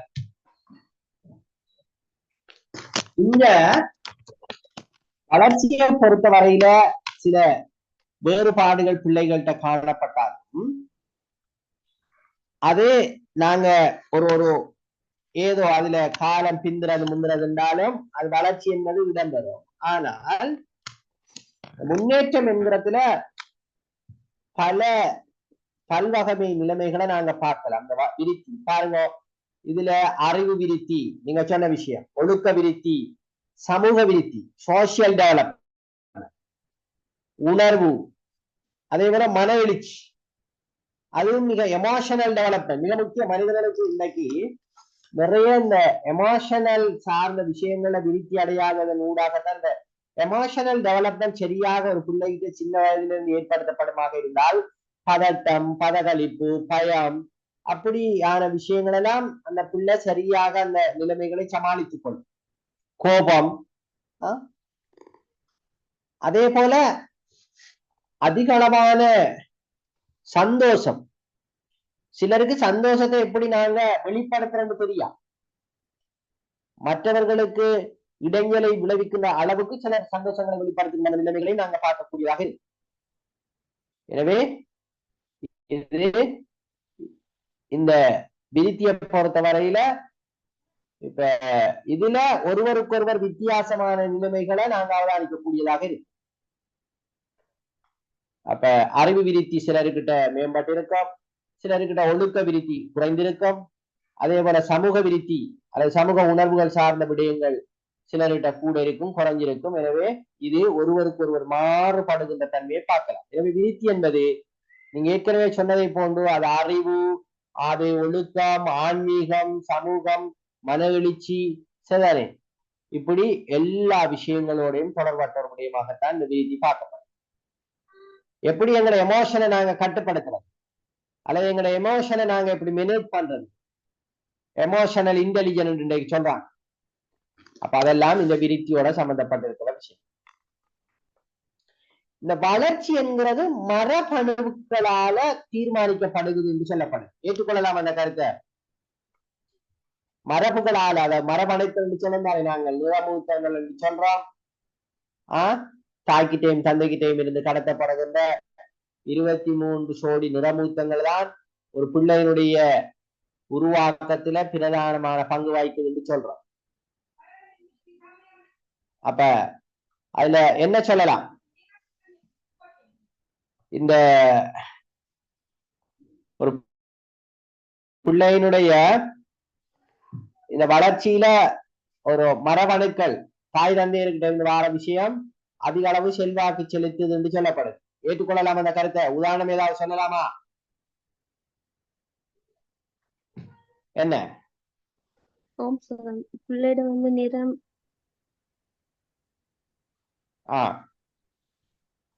வளர்ச்சி அதை பொறுத்த வரையில நீங்க சொல்ல மாதிரி ஒரு பிள்ளையினுடைய முடி நிறமாக இருக்கலாம், ஒரு பிள்ளையினுடைய முடி அந்த எந்த அமைப்பில் இருக்குங்கிறதாக இருக்கலாம், அல்லது கன்ற இதாக இருக்கலாம், அல்லது முகத்திர, இப்படி நிறைய விஷயங்கள் எல்லாம் இந்த 23 சோடி நிறமூத்தங்கள் தான் தீர்மானிக்கும். அதே போல பிள்ளட வளர்ச்சியிலே தாக்கம் செலுத்துன்னு சொல்லலாம். எப்படி என்ன சொல்லலாம்?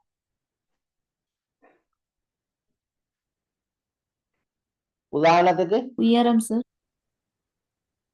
Very good.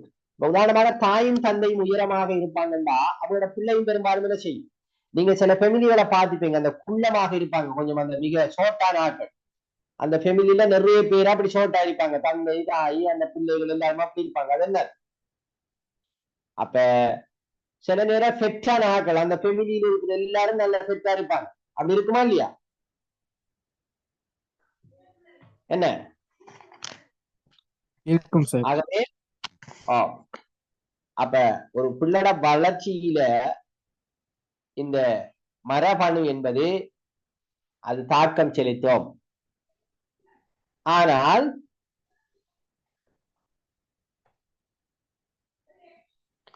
இந்த விருத்தியிலையும் இந்த மரபணு தாக்கம் செலுத்துமா?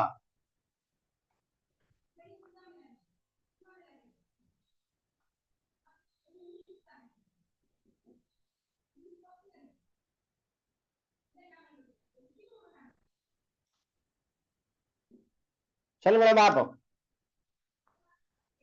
விருத்தியில மரபணு தாக்கம் செலுத்துமா? என்ன உங்களோட கருத்து? தாக்கம் செலுத்தாது சார். செலுத்தாது. அப்படியா? செலுத்தும் சார். செலுத்தும். செலுத்துமா? செலுத்தும் சார். செலுத்தும் சார். செலுத்தும். கட்டாயம். எப்படி செலுத்தும்டா? சரிதானே? செலுத்தும். எப்படி செலுத்தும்டா? நீங்க பாருங்க, ஒரு பாடுகின்ற திறனுடைய ஒருவருக்கு பிறந்திருக்கிற பிள்ளை பெரும்பாலும் அந்த பாடுகின்ற திறனை வெளிக்காட்டுகின்ற ஒரு பிள்ளையாக இருக்கிறத நீங்க பார்க்கலாம். அப்படி இருக்குமா இல்லையா? அப்ப அந்த பாடுகின்ற திறன் அந்த விருத்தி அடைவதற்கு அந்த மரபணு அந்த பிள்ளைக்கு என்ன செய்தான்னு சொன்னால் உதவுகிறது. ஒரு விஷயம் இருக்கு. சரிதானே?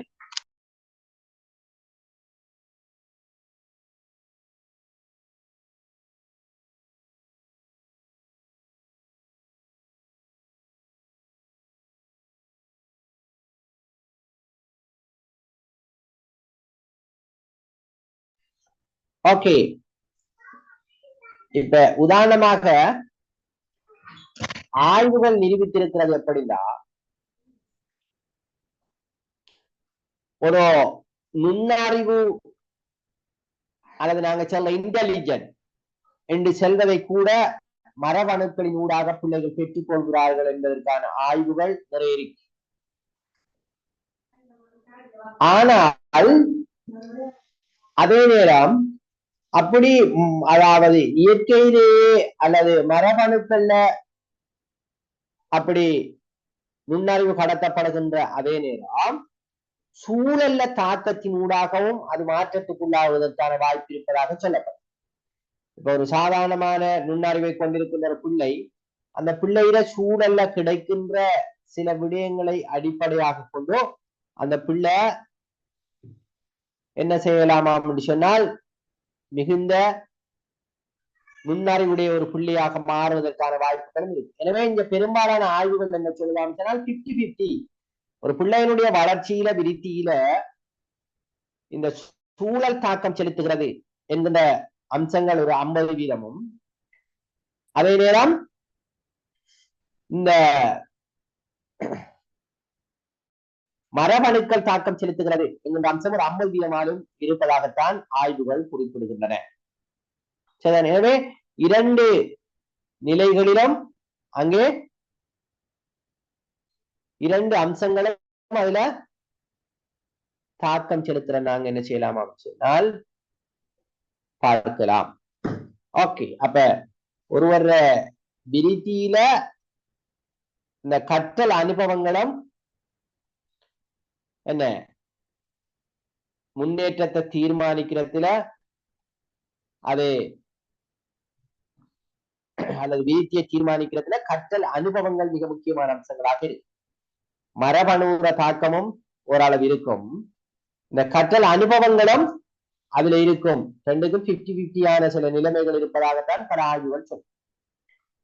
எனவே வளர்ச்சியை தீர்மானிக்கிறதுல பெரிதும் செல்வாக்கு செலுத்தும் இந்த மரபணுக்கள். அதே நேரம் ஒருவனுடைய விருத்தியை தீர்மானிக்கிறதுல கற்றலும் அனுபவங்களும் பெரும் பங்கு வகிக்கும். ஆனால் அங்கே மரபணுக்களுடைய செல்வாக்கு அறவே இல்லை என்று நாங்க சொல்லிடப்படாது. ஓகே, வளர்ச்சி முன்னேற்றத்துக்கு வழிகோலாக அமையலாம், துணை புரியாமலும் போகலாம். அப்படின்னா என்ன? இதனூடாக நீங்க விளங்கிக் கொள்றது என்ன?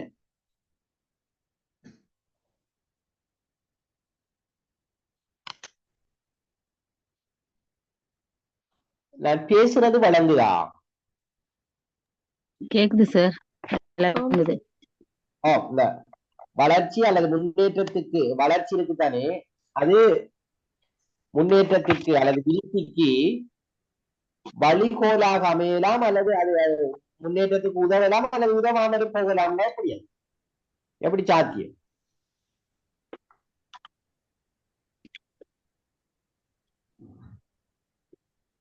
அதை நீங்க எப்படி விளங்கிக் கொள்றீங்க?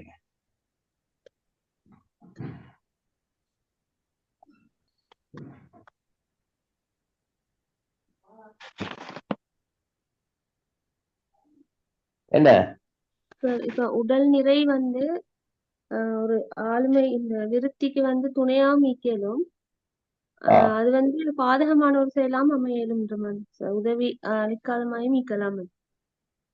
வளர்ச்சியாக நான் உடல் நிறை எடுத்தா அது பாதகமா மீக்கலும் சாதகமா மீக்கலும்ன்ற மாதிரி விருத்தி. Very good. என்னண்டா உண்மையா சில அதீதமான வளர்ச்சி சில வேலைகளை செய்யறதுக்கு மனுஷனை விட மாட்டான. இப்ப சிலருக்கு வேகமாக ஓடுகின்ற நிலைமைக்கு சில நேரம் அதீதமான உடல் வளர்ச்சி சில நேரம் அதற்கு பாதிப்பாக அமையுமா இல்லையா? என்ன அமையும்? அமையும். அப்ப அந்த விருத்தி சில நேரம் அந்த வளர்ச்சி விருத்திக்கு சில நேரம் துணை போகாமலும் இருக்கலாம். அதே நேரம் ஒரு பிள்ளோட கால்காய் இப்ப நாம சும்மா சொல்லுவோம், ஒரு குறிப்பிட்ட வயசுல மிக பரந்த அளவுல வளர்ச்சி அடைந்திருக்குன்னு வச்சுக்கோங்க. ஒரு 6 மாசத்துல ஒரு புள்ள நல்லா கொடுத்திருக்காரு, அவர் கால்கள் எல்லாம் இருக்கு அப்படின்னு வச்சால் அந்த காலத்துல அந்த புள்ள நடக்குமா? நடக்க மாட்டான். அதெல்லாம் சரியான முயற்சி இல்லாம நடக்காது. எனவே இந்த வளர்ச்சி என்பது இந்த விருத்திக்கு வழிகோலும், ஆனால் சில நேரங்கள்ல அது துணை புரியாமலும் இருக்கலாம். ஒரு குறிப்பிட்ட வகை முன்னேற்றம் புற வகை முன்னேற்றங்கள் ஏற்பட துணை புரியும். உதாரணத்துக்கு இப்ப ஒரு விருத்தி இன்னொரு விருத்தியை ஏற்படுத்துவதில் தாக்கம் செலுத்துகிறது என்பதால் இது சொல்லப்படும். அதுக்கு என்ன உதாரணம்? எப்படி நாங்க அதை விளக்கப்படுத்துறோம்?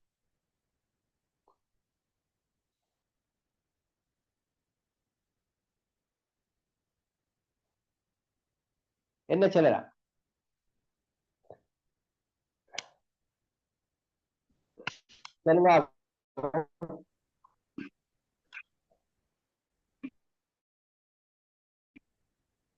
ஒரு விருத்தி இன்னொரு விருத்தியில தங்கி இருக்கா. எப்படி தங்கி இருக்கு? ஒரு உதாரணத்தோட சொல்லுங்கப்பா. இந்த மனவெழுச்சி விருத்தி சார், இந்த சமூக விருத்தியில. Very good, very good. நல்ல விஷயம். உதாரணமாக ஒருவர் சரியான மனவெழுச்சி விருத்தி உடைய ஒருவராக இருப்பார்,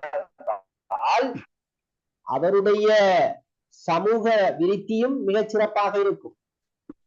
மனவெழுச்சியை வெளிப்படுத்துகின்ற பிரதானமான தளங்கள் ஒன்றுதான் சமூகம். அப்ப அந்த சமூக சூழல்ல ஒருவர நிலை எப்படி இருக்கிறது என்பதற்கு அவருடைய மனவெழுச்சி விருத்தி மிக என்ன முக்கியமானதாக இருக்கிறத நாங்க என்ன செய்யலாம் பார்க்கலாம். ஓகே, நல்ல கருத்து. அதே போல நாங்க வேற ஏதாவது சொல்றோம்டா? அதே போல மனவெழுச்சி விருத்தி ஒழுக்க விருத்தியிலும் செல்வாக்கு செலுத்தும் சார். Very good. ஒழுக்க விருத்தியில அப்ப என்ன இன்னொரு பாருங்க, குறிப்பிட்ட ஒரு வகை முன்னேற்றம், ஒரு விருத்தி இன்னொரு முன்னேற்றத்தை ஏற்படுறதுக்கு துணை புரியும். அதான் மிக முக்கியம். அப்ப இங்க உதாரணத்துக்கு நாம சொல்லுவோமே, எழுதுறத்துல விருத்தி அடைந்திருக்கின்ற ஒரு பிள்ளை வாசிப்புல விருத்தி அடைகிறதுக்காக ஹெல்ப் பண்ணுமா இல்லையா? அதே போல வாசிப்புல விருத்தி அடைந்திருக்கின்ற ஒரு பிள்ளைக்கு அந்த திறன் எழுதுவதற்கு அது ஹெல்ப் பண்ணுமா இல்லையா? ஹெல்ப் பண்ணும். ஆகவே இதுவும் மிக முக்கியமான ஒரு அம்சம். சரிதானே? ஆகவே இந்த வளர்ச்சிக்கும் விருத்திக்கும் இடையிலான வேறுபாடுகள் என்று சொல்லக்குள்ள இப்படி இந்த விஷயங்களையும் நாங்க என்ன செய்யலாமா சொன்னா பார்க்கணும். இப்பதான் நாங்க ஏற்கனவே சொன்ன விஷயம், பிள்ளையில விருத்தியில செல்வாக்கு செலுத்துகின்ற காரணிகள் என்னென்ன விஷயங்கள் இந்த பிள்ளை விருத்தி ஆகிறதுல செல்வாக்கு செலுத்தும் சொல்லுவா. பரம்பரை. Very good, very good. ஏற்கனவே நாங்க கதைச்ச விஷயம் பரம்பரை கட்டாயம் செல்வாக்கு செலுத்தும். சூழல். ஓகே, சூழல். Very good. முதிர்ச்சி, கற்றல். Very good. கற்றல். கற்றல் என்பது அதே போல நீங்க சொன்ன மாதிரி சூழல், பரம்பரை, கற்றல், அது ஒரு மிக முக்கியமான ஒரு விஷயம். கற்றலும் என்ன செய்யுமாம் சொன்னால் ஒரு பிள்ளையில ஒரு பிள்ளையில விருத்தியில மிக என்ன எதிர்பார்க்கின்ற அளவு மாற்றத்தை ஏற்படும். இங்க பாருங்க, ஒன்று பரம்பரை நீங்க சொன்ன மாதிரி, அடுத்தது பாருங்க சூழல், அடுத்தது இந்த முதிர்ச்சியும் கற்றலும். நாங்க வேறையாக முதிர்ச்சி என்றும் சொல்லினோம், கற்றல் என்றும் அதை தனித்தனியே போடியிலும் அல்லது கற்றல் முதிர்ச்சி என்று சேர்த்து போடப்பட்டிருக்கு. அப்ப பரம்பரை ஒரு பிள்ளையினுடைய விருத்தியில செல்வாக்கு செலுத்தும். எப்படி இந்த பரம்பரை ஒரு பிள்ளையினுடைய இந்த விருத்தியில செல்வாக்கு செலுத்துகிறது என்று சொன்னா, எங்களுக்கு தெரியும் 23 சோடி நிறமூத்தங்கள் தான் இந்த தாயிடமும் தந்தையிடமும் இருந்து ஒரு பிள்ளைக்கு கடத்தப்பட்ட அந்த பிள்ளை உருவாக்கப்படுகிறது என்று நாங்க சொல்றோம். ஒரு பிள்ளைய ஆணா பெண்ணாண்டு தீர்மானிக்கிறதுலேயே இந்த நிறமூத்தங்கள் தான். இந்த ஆணுகிட்ட என்ன வையும் பெண்ணுகிட்ட எக்ஸ் வை என்கின்ற 2 கூறுகள் இருக்கும் என்று சொல்லப்படுகிறது. அந்த வையும் சேருமாக இருந்தால் ஓகே, அதாவது இந்த என்னது ஆணுகிட்ட இருக்கும் என்னடா எக்ஸும் வையும் இருக்கும், இங்க எக்ஸும் தான் இருக்கும். ஆகவே எக்ஸும் வையும் சேருமாக இருந்தால் அங்கே ஒரு ஆணும் இந்த எக்ஸும் சேருமாக இருந்தால் பெண்ணும் உருவாகும் சொல்லப்படும். அப்ப ஆண் பெண்ணை தீர்மானிக்கிறதுலேயே இந்த பரம்பரை காரணிகள் தான் செல்வாக்கு செலுத்துகிறது. அப்ப இந்த நிறமூர்த்தங்கள் இங்க நீங்க பார்த்தீங்கன்னா இதனால நிறைய இப்ப டிஎன்ஏ என்று சொல்ற அந்த தாயினையும் தந்தையும் இருந்து பெறப்படுகிற அந்த நிறமூர்த்தங்கள் இங்க பல கலங்களை உடையதாக அங்கே பிள்ளைகளுக்கு கடத்தப்படுது. அதை பிள்ளையில ஒவ்வொரு அம்சத்தையும் தீர்மானிக்கிறதுல அது செல்வாக்கு செல்லும். அப்ப நாங்க சொன்னோம் அந்த 23 சோடி இருக்கும்னு சொன்னோம். அந்த பிள்ளையினுடைய இந்த என்ன பல விடயங்களை தீர்மானிக்கும். இங்க பாருங்க, பிள்ளட உயரத்தை தீர்மானிக்கும். பிள்ளட நிறைய தீர்மானிக்கிறதுல இந்த பரம்பரை அளவுக்கு செல்வாக்கு இருக்கு. பரம்பரை அழகினுடைய அடுத்த தோல்ல நிறம், கண்ணுண்ட நிறம், முடியிற நிறம், இப்படி பல விடயங்களை நாங்க சொல்லலாம். இப்ப முடியிற அமைப்பு இருக்கு தானே, சிலருடைய முடி வந்து கொஞ்சம் சுருளி முடி மாதிரி அப்படி இருக்கும், சிலாக்கள நீண்ட முடியாக இருக்கும், அல்லது முடியினுடைய நிறம் கூட சில வித்தியாசமானதாக இருக்கும். இதைகள் எல்லாம் தீர்மானிக்கிறது இந்த பரம்பரை அலகுகள். எனவே இங்க வழங்கல ஆமா ஆமா இதுல நிறைய விஷயங்களை நாங்க சொல்லலாம். இப்ப நீங்க பாருங்க, ஒரு பிள்ளை விருத்தி அடைகிறதுல அந்த பிள்ளையினுடைய உயரம், அந்த பிள்ளையினுடைய நிறம், அந்த பிள்ளையினுடைய உயரம், அந்த பிள்ளையினுடைய நிறை, இதெல்லாம் செல்வாக்கு செலுத்துமா இல்லையா? செல்வாக்கு செலுத்தும். அப்ப அது அதுல செல்வாக்கு செலுத்துகின்ற ஒரு விஷயமாக இந்த பரம்பரை அழகு காணப்படுதா இல்லையா?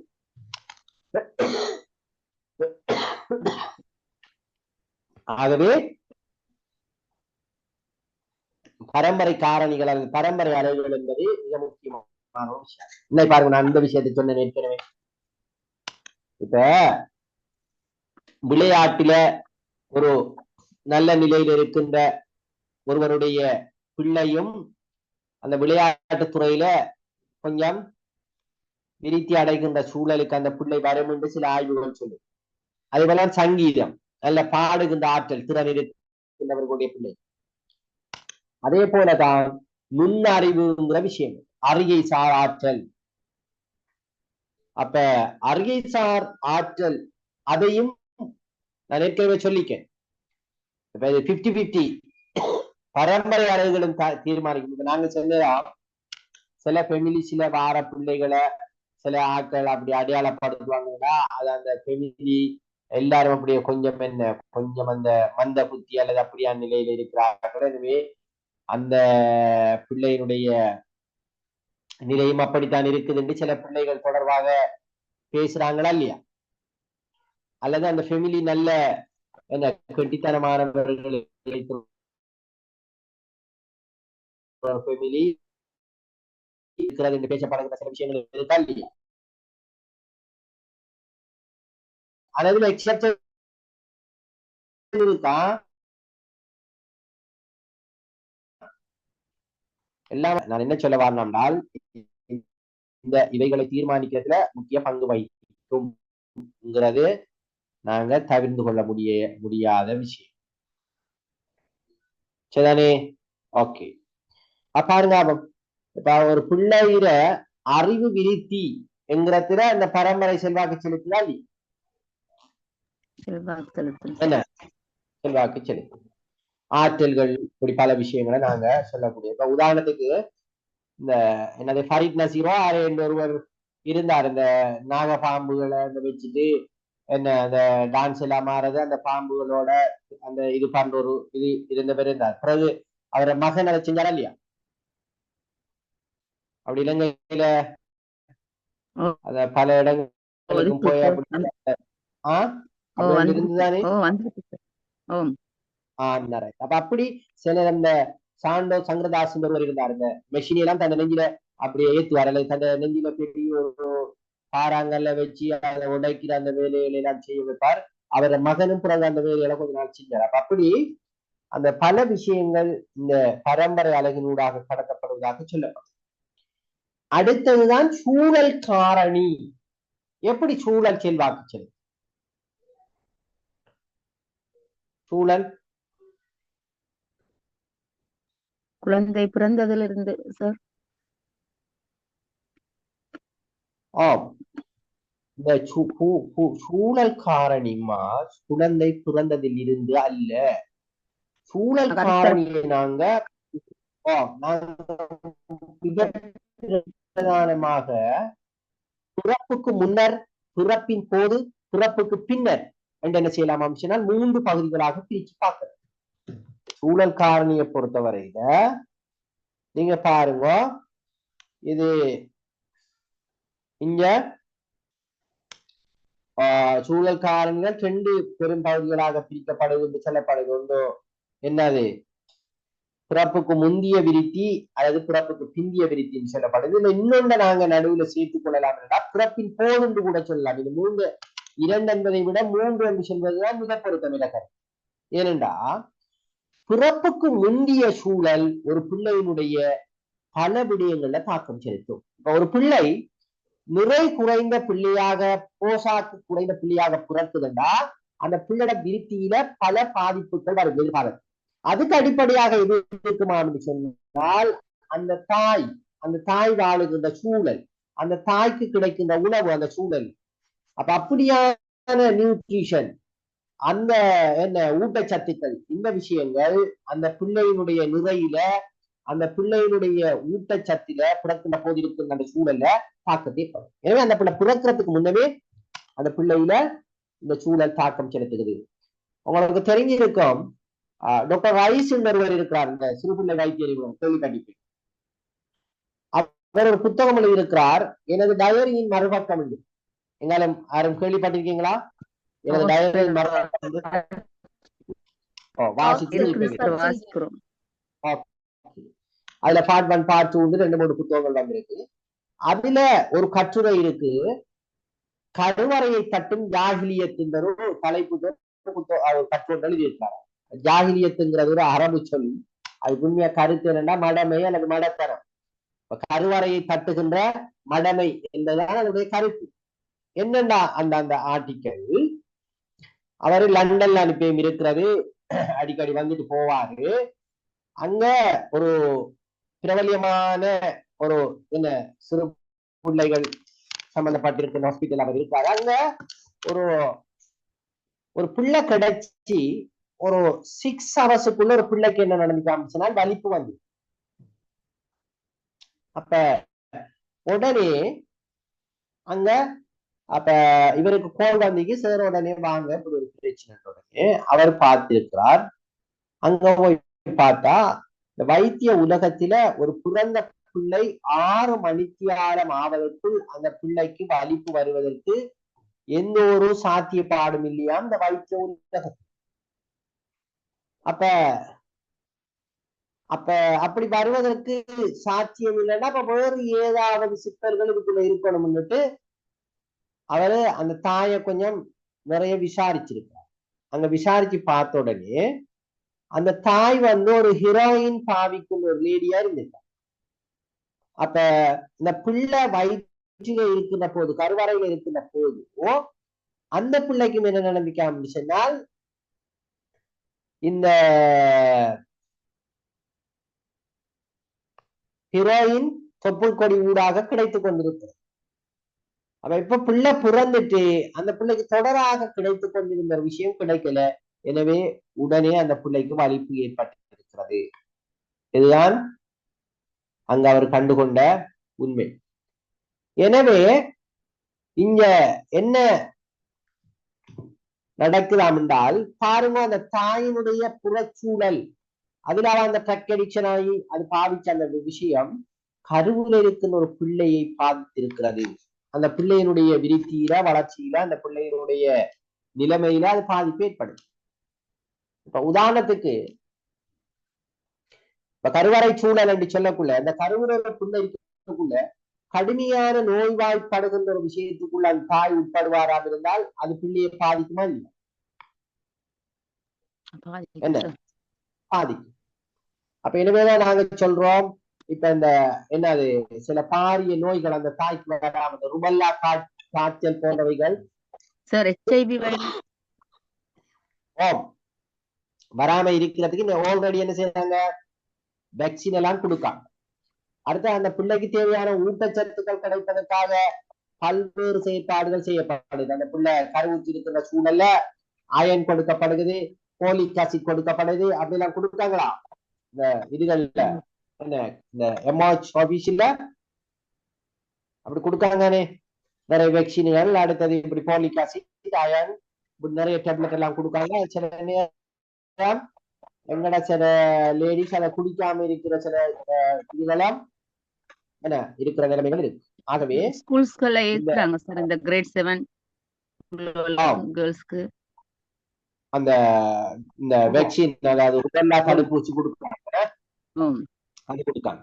அதே போல இந்த பிரெக்னன்ட் லேடிஸுக்கு உணவு பொதி ஒன்று இலங்கையில அறிமுகம் செய்து அது இப்ப 4000 வரைக்கும் என்னமோ மாதம் கொடுப்பாங்க. என்னண்டா இதெல்லாம் அந்த போஷணை அது என்னன்னா, அப்ப இந்த சில நேரம் அவர்களுடைய குடும்ப சூழல், அவர்களுடைய வருமான சூழல் அந்த பிள்ளையினுடைய நியூட்ரிஷன்ல பாதிக்க கூடாது என்பதற்கான ஏற்பாடுகளாகத்தான் இவைகள் செய்யப்படும். அடுத்தது நாங்க இப்படி சொல்லுவோமே, இப்ப சூழல் காரணியை பொறுத்த வரையில ஒரு அந்த பிரெக்னன்ட் லேடியோட வீட்டுல ஒரு ஹாப்பினஸ் இல்லாம, உதாரணத்துக்கு சும்மா சொல்லுவோமே, அந்த ஹஸ்பண்ட் குடிக்கிறது, அடிக்கிறது, அல்லது அந்த வீட்டுல எந்திரமும் பிரச்சனைகள் இருக்கின்ற மனச்சஞ்சலங்கள் இருக்கின்ற ஒரு வீட்டில இருக்கின்ற அந்த ஒரு பெண் கருவுற்றால் அந்த பெண்ணுக்கு அந்த பிறக்கின்ற குழந்தை ஹெல்த்தியானதாக இருக்குமா? அந்த பிள்ளோட உளவிருத்தி பாதிக்கப்படுவதற்கான வாய்ப்புகள் இருக்கா இல்லையா? இருக்கும் சார், பாதிக்கப்படும். இருக்கு. அந்த பிள்ளையினுடைய ஆளுமை விரிச்சு, அந்த பிள்ளையினுடைய என்ன சில வேலைகள்ல சரியாக அந்த பிரச்சனைகளால உணவு உண்ணாம அப்படி நம்ம இருக்குமா சொன்னால் அந்த பிள்ளையினுடைய நியூட்ரிஷன், இப்படி பல விஷயங்கள் தாக்கம் செலுத்தும். ஆகவே இந்த பிறப்புக்கு முன்னரான சூழல்ல நிறைய விஷயங்களை கவனத்துல போடும். இப்ப உங்களுக்கு தெரியும், நம்மட சமூகங்கள்ல இந்த ஒரு பெண் கருவுற்றா சில சடங்கு சம்பிரதாயங்கள் எல்லாம் செய்வாங்க. அது இப்ப சில ஆட்கள் சில நேரம் சில சமயங்கள் அது இந்த அளவு சரிபடாத சில விமர்சனங்கள் இருந்தாலும் அதையும் தாண்டி அதுல சில நல்ல விஷயங்கள் இருக்கு. இப்ப இப்ப இந்து சகோதரர்கள் இந்த வளை காப்பியம் அப்படி ஒரு விஷயம் ஒன்று செய்வாங்க, அப்படித்தானே? அப்ப அது ஒரு ஹாப்பினஸை ஏற்படுத்துற ஒரு விஷயம் போல அப்படி இருக்கும். இப்ப சில நேரம் முஸ்லிம்ஸும் சில நேரம் இந்த செப்பு கொண்டு போறது அப்படி ஒன்று நடக்குமா சமூகத்துல? அந்த எல்லாரும் அந்த ஃபேமிலியில இருக்கிற எல்லாரும் சேர்ந்து ஏதாவது சில என்ன உணவு பண்டங்கள் எல்லாம் அப்படி செஞ்சு எடுத்துட்டு அப்படி போறது, அல்லது அவ்வப்போது அந்த ஃபேமிலியில இருக்கிறார்கள் அப்படி கொண்டு கொடுக்கறது, அப்படி எல்லாம் நடக்குமா? அப்படி ஒரு சம்பிரதாயம் இருக்கா? என்ன சில இடங்கள் வளங்கல சில ஏரியாக்கள் இருக்கும் சார். அப்படி சில ஏரியாக்கள்ல நான் அறிஞ்ச வகையில் இருக்கு. சிலர் இந்த கொழுக்காட்டை எல்லாம் சுட்டு அப்படி எல்லாம் போய் எல்லாம் செய்வாங்க. அப்ப நான் என்ன சொல்லணும் என்றால், அது ஒரு சில நேரம் இப்ப அப்ப அந்த பெண்ணில் இருக்கிற எல்லாரும் சேர்ந்து ஒவ்வொரு ஆளும் ஒவ்வொரு விதமான இந்த உணவு பண்டங்கள் அல்லது இந்த பலகாரங்கள் எல்லாம் செஞ்சு அப்படி எடுத்துட்டு போவாங்க. அப்ப அந்த சாப்பிடுறது அப்படியான சில நிலைமைகள் எல்லாம் சில கஷ்டமா இருக்கிற அந்த சூழல்ல விரும்பிய சில உணவை உண்றதுக்கான ஒரு ஏற்பாடு மாதிரி அது இருக்கலாம். அதே நேரம் ஒரு ஹெப்பியை ஏற்படுத்துகிற ஒரு விஷயமாகவும் அது இருக்கும். எனவே நான் என்ன சொல்ல வாங்க சொன்னால், இப்படியான சூழல் கிடைக்கின்ற ஒருவருக்கும் அப்படி அல்லாமல் எந்நேரமும் அதாவது ஸ்ட்ரெஸ்ஸோட இருக்கிற ஒரு லேடிக்கு இருக்கிற அந்த பிரெக்னண்டா இருக்கிற சூழலுக்கு முன்னாடி வித்தியாசம் இருக்கு. எனவே இப்படி இந்த கருவுல ஒரு பிள்ளை இருக்கக்குள்ள அந்த தாயினுடைய வீட்டு நிலைமை, பொருளாதாரம், மனோநிலை, ஏனைய விஷயங்கள் எல்லாம் இந்த பிள்ளையில பாதிப்பு செலுத்தும். எனவே அது இந்த பிறப்புக்கு முந்திய கால பகுதி என்று நாங்க சொல்லலாம். சரி,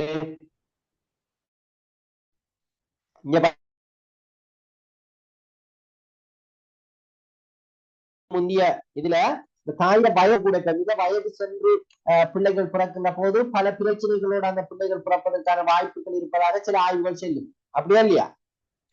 எனவே அந்த பிள்ளை பேர் என்பது ஒரு குறிப்பிட்ட வயது காலத்துக்குள்ள இருக்கணும் என்று எதிர்பார்க்கப்படுது. அதே போல சிசு மரண வீதம் கூடுதலாக காணப்படும் சொல்றாங்க தானே? சிசு மரண வீதம் கூடுதலாக காணப்படும். சிசு மரண வீதம் வரும். அந்த பிள்ளை டிசேபிள் ஆன பிள்ளையா பிறக்கிறதுக்கான வாய்ப்பும் கூட இருக்கு. மூளை வளர்ச்சி குன்றிய பிள்ளைகள். உணவு, அடுத்தது போசாக்கு. தாய்க்கு எந்த அளவு போசாக்கு கிடைக்குது அந்த சூழல்ங்கிறது அந்த பிள்ளைகளை தாக்கம் இருக்கு. அடுத்தது அதே போலதான் இந்த மன வெளிச்சி, மன அழுத்தம்ங்கிற விஷயம். இங்க பாருங்க, இந்த என்ன RH காரணி பொருத்தப்பாடு இருக்கிறங்கிறது இது அந்த என்ன பிளட்டோட சம்பந்தப்பட்ட ஒரு விஷயம். அதே போல கதிரியக்கம். இப்ப ஒரு பிரெக்னன்ட் லேடி அதிக கதிர்வீச்சுக்கு உட்படுத்தப்படுவது கூட அப்படியான ஒரு சூழல்ல ஒர்க் பண்றது அல்லது இது பண்றது எல்லாம் பொருத்தம். உங்களுக்கு தெரியும், இப்ப ஸ்கேன் பண்றது கூட ஒரு குறிப்பிட்ட காலத்துக்கு தான் செய்வாங்க. அதிக அளவு ஸ்கேன் பண்றது, அதிக அளவு எக்ஸ்ரே எடுக்கிறதுலாம் ஒரு பிரெக்னன்ட் லேடியை பொறுத்தவரையில பொருத்தம். அதே போல சில நேரம் சூழல்ல ஏற்படுகின்ற இடர்பாடு, ஆக்சிடென்ட் பண்றது அல்லது ஒரு அனர்த்தம், இப்படியான விஷயங்கள் கூட ஒரு பிரெக்னன்ட் லேடியாக இருக்கின்ற சந்தர்ப்பத்தில் நடக்குமாக இருந்தால் அந்த பிள்ளைகளை காட்டும். அடுத்தது மருந்து மாத்திரைகள். இப்ப டாக்டர்ஸ் ஆலோசனை இல்லாமல் என்ன சில மருந்துகளை பாதிக்கிறது கூட அந்த பிள்ளைகள் டிசேபிள் ஆக அல்லது பல்வேறு குறைபாடுகளோட பிறக்கிறதுக்கான வாய்ப்பு அது ஏற்படும். அடுத்தது போதை, நாங்க ஏற்கனவே சொன்ன மாதிரி. அப்ப இப்படியான இந்த சூழல் அல்லது இப்படியான சில செயற்பாடுகள் பிறப்புக்கு முன்னர் கருவுற்றிருக்கும் நிலையிலேயே அந்த பிள்ளையில பல பாதிப்புகளை ஏற்படுத்துவதை நாங்கள் பார்க்கலாம். இந்த பிறப்புக்கு பிந்திய சூழலுக்கு போவதற்கு முன் பிறப்பு, அதாவது பிறக்கின்ற சூழல், நாங்கள் மூன்றாக சொல்லலாம். அந்த பிறக்கின்ற சூழல் என்பதை பொறுத்தவரையில இங்கேயும் மிக முக்கியமான சில விஷயங்கள் இருக்கு. உதாரணமாக சொல்லுவோம், நீண்ட நேர பிரசவம். அப்படி கேள்விப்பட்டிருக்கீங்களா? பிரசவம் இடம்பெறுவதற்கு அதிக அளவு நேரம் தேவைப்படுமாக இருந்தால் அது சில நேரம் அந்த சிசுவை பாதிக்கின்ற சில தன்மைகளை ஏற்படும். ஓமல்லியா? அல்லது பிறக்கின்ற போது ஆயுத பாவனை, ஏதாவது வாக்கிங் டெலிவரி அப்படியெல்லாம் கேள்விப்பட்டிருக்கீங்களா நீங்க? ஆயுத பாவனைகள், அதாவது சில போட்டு அந்த புள்ளி எடுக்கிறது. அதால சில நேரம் சில பிறப்பு காயங்கள் ஏற்படுவதற்கான வாய்ப்பு கூட இருக்கு பிள்ளைகள். அது எந்த அளவுக்கு அப்படின்னு சொன்னால், முதலாவது பிரசவமாக இருந்தால் அந்த பிறப்பு நடக்கின்ற வைத்தியசாலை எல்லா வசதிகளையும் கொண்ட ஒரு வைத்தியசாலையாக இருக்கிறது உறுதிப்படுத்தப்படும். அங்க சில நேரம் திடீரென்று சர்ஜரி செய்ய வேண்டுமாக இருந்தால், அதாவது சிசேரியன் செய்ய வேண்டுமாக இருந்தால் அதற்கான ஏற்பாடு நாம் இருக்கிற ஒரு வைத்தியசாலையினால் முதல் பிரசவம் இடம்பெறும். அப்ப அது ஒரு மிக முக்கியம். இப்ப சில நேரம் இப்ப பிள்ளைக்கு ஒரு வலி ஆரம்பிச்சு ஹாஸ்பிட்டலுக்கு போகக்குள்ள வாகனங்கள்ல சில நேரம் பிள்ளை கிடைக்கிறது, இதெல்லாம் ஒரு கிரிட்டிக்கல் சிச்சுவேஷன் தானே. ஆகவே இப்படி அந்த பிறக்கின்ற சூழல் என்பது கூட ஒரு பிள்ளையினுடைய விருத்தி வளர்ச்சி அந்த விஷயங்களை செல்வாக்கு செல்லும். ஆனா அந்த வாக்கிங் டெலிவரிங்கிற அந்த விஷயம் எல்லாம் சில நேரம் அந்த பிள்ளைய அப்படி தலையை பிடிச்சு அப்படி இழுக்கக்குள்ள சில நேரம் நரம்புகள் இதுகள் எல்லாம் சில நேரம் சிக்கல்களுக்குள்ளாவதற்கான வாய்ப்புகளும் அதுல இருக்கு. அப்ப அது அடுத்த விஷயம். அடுத்தது பாருங்க, இந்த பிள்ளை பிறப்புக்கு பிந்திய விருத்தியில இந்த பிள்ளை வளர்க்கப்படுகின்ற சூழல் மிக முக்கியம். நான் ஏற்கனவே சொன்னேன், அது அந்த குடும்ப சூழல் அல்லது அந்த வாழுகின்ற அந்த அந்த அந்த அந்த பகுதி அல்லது அவர்களுடைய வருமானம், அவர்களுடைய பல விஷயங்கள் இதுல என்ன செய்யுமாம் சொன்னால் அந்த தாக்கம் செலுத்தும். அந்த குடும்பத்தினுடைய போசாக்கு நிலை, அந்த குடும்பத்தில் இருக்கிற லைஃப் ஸ்டைல், அங்கே அந்த பிள்ளைக்கு போதிய அளவான ஊட்டச்சத்துக்கள் கிடைக்கிறது, அல்லது உளவிருத்தியை பொறுத்தவரையில அந்த அந்த பிள்ளைக்கு அந்த வீட்டுல சரியான அரவணைப்பு, அன்பு, பாசம் இது கிடைக்கிறது. இப்படி பல விஷயங்களை நாங்க என்ன செய்யலாமாம் சொன்னால் இந்த பிறப்புக்கு பிந்திய சூழல்ல இந்த பிள்ளையில தாக்கம் செலுத்துகிற பல விடயங்களை நாங்க சொல்லக்கூடியதாக இருக்கு. இப்ப சுத்தமான நீர், சுத்தமான காற்று, அதுகள் கூட அந்த சூழல்ல சரியாக கிடைக்கிறதா? இப்ப நீங்க பாருங்க, சேரிப்புறத்துல ஒரு பிள்ளை வளரும் அல்லது ஒரு நல்ல நகர்ப்புறத்துல ஒரு பிள்ளை வளரும். அப்ப அந்த வளர்கின்ற அந்த சூழலை பொறுத்தும் பல விடயங்கள் அந்த பிள்ளைகள்ல தாக்கம் செலுத்துவதை நாங்க பார்க்கலாம். அடுத்தது இன்னொரு மிக முக்கியமான ஒரு விஷயம் தான் என்னென்றால் இந்த கற்றலும் முதிர்ச்சியும் விஷயம். இப்ப நீங்க சொல்லுங்க, வாட் இஸ் த லேர்னிங்? கற்றல் என்றால் என்ன?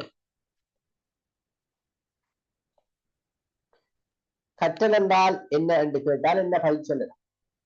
நடத்தை மாற்றமா சார்? ஓகே, ஒரே வழியில நாங்க சொல்லணும்னா நடத்தை மாற்றம் சொல்லலாம். ஓகே, நல்ல மாதிரி. வேற பிஹேவியர் சேஞ்ச், அனுபவத்தினூடாக வந்து நடத்தையில ஏற்படுற நிரந்தரமான மாற்றம். Very good. அனுபவத்தினூடாக நடத்தையில் ஏற்படுகின்ற ஒரு நிரந்தரமான மாற்றம், அது அதை விட கொஞ்சம் அட்வான்ஸ். ஓகே, வேற கற்றல் முதிர்ச்சி என்ன காரணமாக சொல்லலாம்? ஏற்படுற மாற்றம். வளங்கள் என்னமா? எங்களோட வளர்ச்சி விருத்தி அதன் முதிர்ச்சி அது காரணமாக ஒருத்தர்கிட்ட ஏற்படுற மாற்றம். மாற்றம். ஓகே, வேற சொல்லலாம். கற்றல். நீங்க அடிச்சு பாருங்க, வாட் இஸ் த லேர்னிங் அல்லது மீனிங் ஆஃப் த லேர்னிங் எப்படி அடிங்க. கோகுலன் கிட்ட கேட்டா எதையும் தருவார். ஆறு கோகுலன் கூகுள் கிட்ட போய் கேட்டீங்கடா எதையும் நாங்க எடுக்கலாம் சரியான டெபினிஷன். ஓகே, இந்த கற்றல் என்றால் என்ன என்று நாங்க சொல்ல வந்தால், நீங்க சொன்ன மாதிரி ஒரு நீண்ட கால ப்ரோசஸ், அங்க ஏதாவது ஒரு ப்ரோசஸ் நடக்கும். ஒரு நீண்ட கால ப்ரோசஸ்ல ஒரு உயிரில ஏற்படுகின்ற என்ன அனுபவம் அல்லது என்ன அந்த கிடைக்கின்ற சில வசதிகளுக்கு ஏற்ற அடிப்படையில ஒரு உயிரில ஏற்படுகின்ற நிரந்தரமான நடத்தை மாற்றம் தான் பெர்மனன்ட் பிஹேவியர் சேஞ்ச். நிரந்தரமான நடத்தை மாற்றம். உதாரணத்துக்கு ஒரு பிள்ளைக்கு எழுதுவதற்கு தெரியா, நாங்க என்ன செய்யறோமா அப்படின்னு சொன்னால் முதலாவது கிளை அப்படியான சில விஷயங்களை கொடுத்து எழுத்து முன்பயிற்சிகளை கொடுத்து வர பென்சிலை பிடிக்க வச்சு நாங்க அங்க அதுல என்ன நேர்கோடுகள் வளைவு கோடுகள் சரிவு கோடுகள் இப்படி எல்லாம் செஞ்சு பிறகு அப்படியே வந்து ஒரு எழுத்து எழுத வைக்கும். இப்ப அப்படியே எழுத வச்சு பிள்ளைக்கு எழுத தெரியும். இப்ப என்னடா ஒரு நீண்ட கால ப்ரோசஸ் ஒன்று நடந்துருக்கு.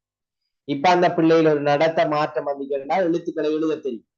அந்த எழுத்துக்களை எழுத தெரியும்ங்கிற நடத்தை மாற்றம் அந்த பிள்ளைகிட்ட நிலையானதாக இருக்கும். அப்படி இருக்குமாக இருந்தால் அதை நாங்க கற்றல் அடிச்சோம். அப்ப எழுதுற வாசிக்கிறது மட்டுமில்லை. இப்ப உதாரணத்துக்கு ஒரு பிள்ளைக்கு பேச தெரியாது, அந்த பிள்ளை மெதுவாக சொற்களை உச்சரித்து அப்படி எல்லாம் வந்து அப்படியே அழகாக பேசுகிறது என்றால், பேசுவதற்கு ஒரு நீண்ட கால ப்ரோசஸ்ல இந்த சூழல்ல தான் பெற்ற அனுபவங்களின் அம்சங்களை எல்லாம் வைத்துக் கொண்டு அந்த பிள்ளை மிகச் சிறப்பாக பேசுவதற்கு கற்றுக்கொண்டிருக்கிறது. எனவே இந்த கற்றல் என்பது ஒரு பிள்ளைய விருத்தியில தாக்கம் செலுத்துமா இல்லையா? சொல்லுங்க. தாக்கம் செலுத்தும் சார். தாக்கம் செலுத்தும். அப்ப மிக முக்கியமான விஷயம். அப்ப கற்றுக்கொள்ளுதல் என்பது ஒரு பிள்ளையில ஆளுமை விருத்தி ஏற்படுத்தும், அறிவு விருத்தியை ஏற்படுத்தும், அந்த பிள்ளைகிட்ட நடத்தை விருத்தி ஏற்படுத்தும். அப்படி பல விடயங்கள் அந்த பிள்ளைகிட்டே ஏற்படும். எனவே ஒரு பிள்ளையினுடைய விருத்தியில கற்றல் என்பது மிக முக்கியமான ஒரு விஷயமாக பார்க்க. அதே போன்றுதான் ஒரு பிள்ளை விருத்தி அடைவதற்கு இந்த முதிர்ச்சி என்பதும் மிக முக்கியமான ஒரு விஷயம். எனவே ஏற்கனவே நாங்க முதிர்ச்சிண்டா என்ன என்று பார்த்தோம். இப்ப நீங்க சும்மா சொல்லுங்க, அப்ப முதிர்ச்சிண்டா என்ன? முதிர்ச்சிண்டா என்னன்னு பார்த்திருக்கோம். என்ன முதிர்ச்சிண்டா என்ன சொல்லலாம்? பரம்பரை அழகுகளால் தீர்மானிக்கப்பட்டு பரம்பரை அழகுகளால தீர்மானிக்கப்பட்டு என்னது எங்களோட உறுப்புகள்ல மாற்றம் இருக்குது. அப்ப அது வந்து என்னன்னா ஒரு இயலுமைய ஒரு செயற்பாட்டை செய்யறதுக்கு உறுப்புகளுக்கு இயலுமையை வழங்குகின்ற ஒரு நிலையை தான் நாங்க முதிர்ச்சி என்று சொல்றோம். எனவே இந்த முதிர்ச்சியும் கற்றலுக்கு என்ன செய்யுமா அப்படின்னு சொன்னால் என்ன செய்யும்? முதிர்ச்சியும் கற்றலுக்கு உதவும். முதிர்ச்சியும் கற்றலும் நெருங்கிய தொடர்புடையதானே சார்? முதிர்ச்சியும் கற்றலுக்கு உதவும். அதே டைம்ல இந்த முதிர்ச்சி அப்ப கற்றலின் ஊடாக விருத்தியை ஏற்படுத்துவதற்கும் என்ன செய்யும்? உதவும். இப்ப சரியா நான் சொன்ன மாதிரி அந்த நான் ரெண்டு கையை போட்டு காட்டினேன். அந்த சரியான விரல்கள் முதிர்ச்சி அடையாம அந்த பிள்ளைக்கு பென்சிலை கொடுத்து எழுத வைக்கிறது கற்பிக்கிறது பொருத்தம் இல்லை. வளவிட்டா. எனவே உரிய விஷயங்களை கற்றுக்கொள்ள. இப்ப நாங்க இப்படி சொல்லுவோமே, இப்ப அறிவு முதிர்ச்சி அடைதல் ஒரு விஷயம் ஒன்று இருக்கு. அதுல ஜனநாயகம்ங்கிற ஒரு எண்ணக்காரன் வச்சுக்கோங்க. நீங்க கிரேட் 1 பிள்ளைக்கு ஜனநாயகத்தை பத்தி படிப்பிச்சா வழங்குமா? அத விளங்கி கொள்ற அளவுக்கு அந்த புள்ளட என்ன அந்த அறிவு திறன் இருக்குமா? இருக்காது. அப்ப ஆகவே அந்த உரிய முதிர்ச்சி அடைகின்ற அந்த காலப்பகுதிகள் எல்லாம் அந்தந்த விஷயங்கள் அந்த பிள்ளைகளுக்கு வழங்கப்படும். அப்ப இவைகளையெல்லாம் சரியாக டீச்சிங் என்று சொல்றது, நான் சொல்றேன் என்றால் இப்ப டாக்டர் செய்யற ஒர்க்கை விட மிக கடினமான மிக பொறுப்பு வாய்ந்த ஒரு ஃபீல்டு தான் இந்த டீச்சிங். நீங்க பாருங்க, டாக்டர்ஸ் என்ன செய்வாங்கன்னா அதுக்காக அந்த இதை குறைச்சி மதிப்பிடுகிறது அல்லது இதை கூட்டி மதிப்பிடுகிறன்றதை நான் சொல்ல வரல. அந்தந்த துறையில எந்த ஒரு தொழிலை செய்தாலும் அந்த தொழில அவர் தான் அதுல ஜாம்பவானாக இருப்பார். அவர் செய்யற ஒரு வேலையை எங்களால செய்யலாம பேசிடும், அது வேற விஷயம். ஆனால் நான் என்ன சொல்ல வரேன்னால் இந்த டீச்சிங்ங்கிற பணி இந்த டாக்டர்ஸ் பணியை விட வெயிட் ஆன ஒரு விஷயம் அதுல தங்கி சார் கொஞ்சம் கிளியர் இல்ல சார். உணர்ந்து கொள்ள வேண்டிய ஒரு தேவை. நான் பேசுறது தெளிவில்லாம இருக்கா? நான் பேசுறது தெளிவில்லாம இருக்கா? என்ன? Okay sir. Alright, okay. வணங்கல என்னமா? நான் பேசுறது தெளிவில்லாம இருக்கா உங்களுக்கு? இப்போ ஓகே சார். ஓகே. சில நேரம் உங்களோட சில கவரேஜ் சிக்கலாகவும் இருக்கலாம். அவ்வப்போது இந்த மனமூட்டம் அப்படியான ஒரு நிலைமையும் இருக்கு. சில நேரம் கவரேஜ் எல்லாருக்கும் சிக்கலாகவும் இருக்கலாம். அப்ப நான் என்ன சொல்ல வரணும்னா, இந்த ஒரு டாக்டர் ஒரு பேஷண்ட ஒரு சேம் டைம்ல ஒரு ஆளை தான் எடுத்து அவர் நிலைமைகளை விசாரிப்பார். அப்ப அவர் சொல்லுவாரு தொண்டை நோகுது அல்லது இருமல், இப்படி என்ன மேல் வலி, காய்ச்சல் எல்லாம் சொல்லுவாரு. அப்ப ஒரு வைரஸ் காய்ச்சல் அவருக்கு ட்ரீட்மெண்ட் செய்வார். இன்னொருவர் வருவாரு, அவர் சில நிலைமைகளை கேட்டு அவர் டயக்னோஸ் பண்ணி அவருக்கு செய்வார். ஆனா டீச்சர்ஸ் அப்படி இல்லை. டீச்சர்ஸ் சேம் டைம்ல ஒரு வகுப்பறையில 30 40 பிள்ளைகளை வைத்துக் கொண்டு வித்தியாசமான ஆற்றலும் வித்தியாசமான திறனும் வித்தியாசமான தேவைகளும் உள்ள பிள்ளைகளுக்கு ஒரே நேரத்துல நாங்க ட்ரீட் பண்ண வேண்டியிருக்கும். ஓமா இல்லையா? அப்ப அதுல எது சேலஞ்ச் கூட? டாக்டர்ஸ் இருக்கா நம்மள இருக்கா? Teachers work. Teachers work.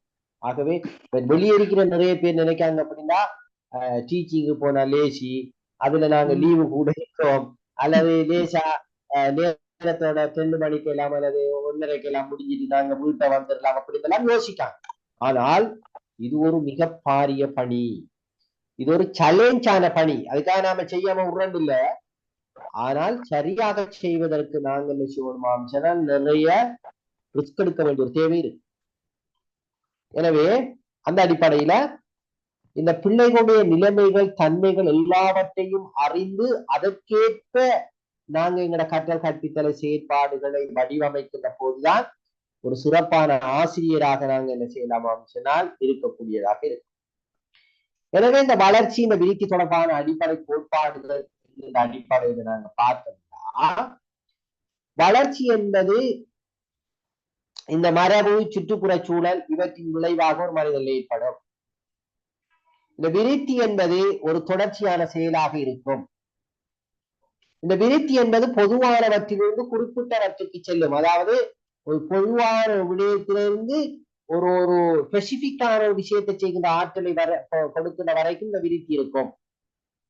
இந்த விருத்தி என்பது ஒன்றோடொன்று தொடர்பாட்ட ஒரு விஷயமாக இருக்கும். அதே போல உடல்ல பல்வேறு பகுதிகள் வெவ்வேறு விதங்களில் வளர்ச்சி அடையும். எல்லா உறுப்புகளும் ஒரே அளவில் அப்படி வளர்ச்சி அடைஞ்சிட்டு போறல, பல்வேறு விதத்தில் அது வளர்ச்சி அடையும் என்கின்ற இந்த வளர்ச்சி விருத்தி தொடர்பான அடிப்படையான கருத்துக்கள் இருக்கிறத நாங்க பார்க்கக்கூடியதாக இருக்கு. ஓகே, அப்ப நாங்க இன்றைய செஷன்ல நாங்க என்ன பார்த்தோம்னு சொன்னால், வளர்ச்சி என்றால் என்ன, விருத்தி என்றால் என்ன, முதிர்ச்சி என்றால் என்ன என்று தெளிவாக. இதுல ஏதாவது உங்களுக்கு சந்தேகங்கள் இருந்தால் கேட்கலாம், அல்லது நீங்க கருத்துக்கள் சொல்வதாக இருந்தால் சொல்லலாம். நிறைய பேர் இருக்கீங்க, நீங்க வாயை திறக்கிறீர்கள் இல்லை. சொல்லுங்க, இந்த 3 எண்ண கருக்களும் கிளியரா இல்ல வேறு ஏதாவது? நல்ல கிளியரா இருந்துச்சு சார். இன்ட்ரெஸ்டா இதுக்கு முன்னுக்கு சைக்காலஜி படிக்கின்ற கொஞ்சம் வழங்க. இதுக்கு முன்னுக்கு சார் சைக்காலஜி படிச்சிருக்கிறோம் சார். ஆனா இதுக்கு முன்னுக்கு நாங்க இந்த பாடம் படிச்சிருக்கிறோம் தானே சார், காலேஜ்ல இருந்தான். ஆம். அப்ப அப்ப இந்த அளவுக்கு சார் அந்த கிளியரா யாரும் படிச்சு தரல சார். ஓகே நல்லா நல்ல கிளியரா தேங்க்யூ வெரி இருந்துச்சு. மச் ஜிசாக்கல்லா தேங்க்யூ ஹைர். ஓகே தேங்க்யூ வெரி மச் பரக்கல்லா ரைட் அப்ப Excuse me, என்னடா sir. இப்ப எங்களுக்கு வளர்ச்சிண்டா என்ன முதிர்ச்சிண்டா என்ன பிடிச்சிண்டா என்னன்னு Sir, எங்களுக்கு தெரியும் சொல்லுங்கம்மா sir, அதுல வந்து இந்த சூழல்ல வந்து பிள்ளை விருத்தி அந்த நீங்க அந்த சூழல் ரெண்டா பிரிச்சீங்க தானே சார்? அத ஓமாய் வந்து அகச்சூழல் புறச்சூழல்னு சொல்லணுமா?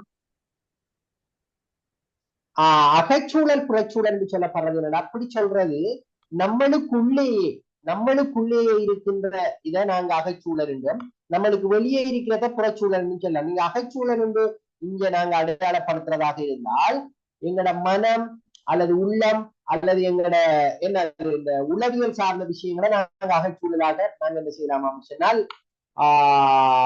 சொல்லலாம். சரிதானே? ஆனால் இங்க சொல்றது வந்து என்னன்னா இந்த நாங்க இந்த சூழலை நாங்க ரெண்டா பிரிச்சது பிறப்புக்கு முந்தைய சூழல் என்று சொல்றது அது அந்த வெளியில இருக்கிற சூழல் தான் அந்த தாயை அந்த சூழல் தாக்குவதனூடாக அந்த பிள்ளைக்கு ஏற்படுகின்ற எஃபெக்ட். எனவே அது அந்த தாயில கருவறைக்குள்ள நடக்கிற விஷயம் இல்லையம்மா, அது வந்து தாய்க்கு வெளியே இருக்கிறது தான். தாய்க்கு கிடைக்கிற நியூட்ரிஷன், தாய்க்கு ஏதாவது என்ன எக்ஸிடென்ட் நடக்கிறது அல்லது தாய் வாழுகின்ற சூழல்ல ஏற்படுகின்ற பல்வேறு செயற்பாடுகள் தாக்கம் செலுத்துறது தானே. எனவே நாங்க அதை சரியாக இப்படி சொல்றதுதான் பொருத்தம். அதாவது பிறப்புக்கு முந்திய சூழலும் பிறப்பின் போதான சூழல் என்று இன்னொரு வகையை கொண்டு வரது நல்லங்கிறார் என்ற ஒரு கருத்து.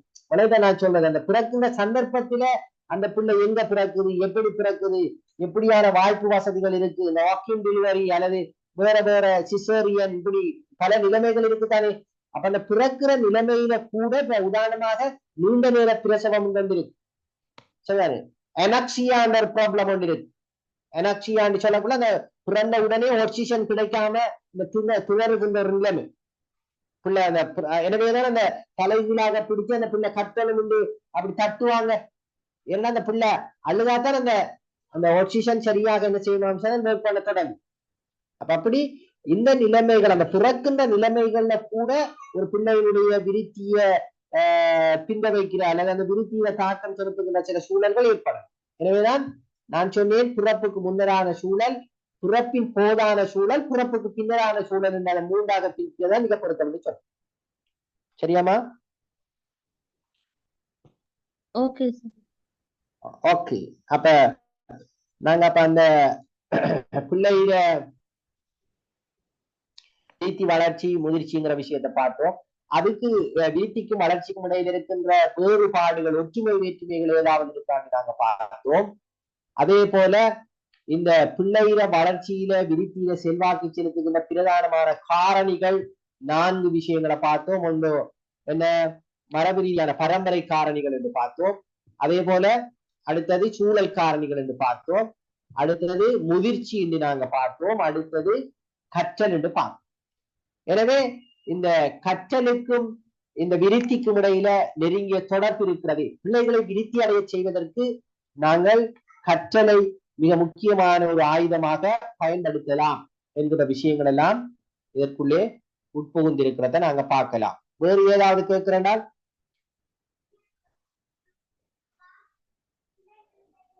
எங்களுக்கு நோட்ஸ் கிடைக்குமா இல்லாட்டி ரெக்கார்டிங் ரெக்கார்டிங் தருவாங்க. நான் இந்த பவர் பாயிண்ட் நான் ரெண்டு போடுறேன்னு சொல்லி போடுவாங்க. நான் இன்னைக்கு 2 பவர் பாயிண்ட் போட்டுக்கிறேன். உங்களுக்கும் ஒரு என்ன இந்த ஹேண்ட் புக் மாதிரி ஒன்று பிடிஎஃப் அப்படி ஏதாவது செஞ்சு போடுறங்கிற ஒரு விஷயமும் இருக்கு. சரிதானே? அதுலையும் எதிர்காலத்துல செய்யலாம்.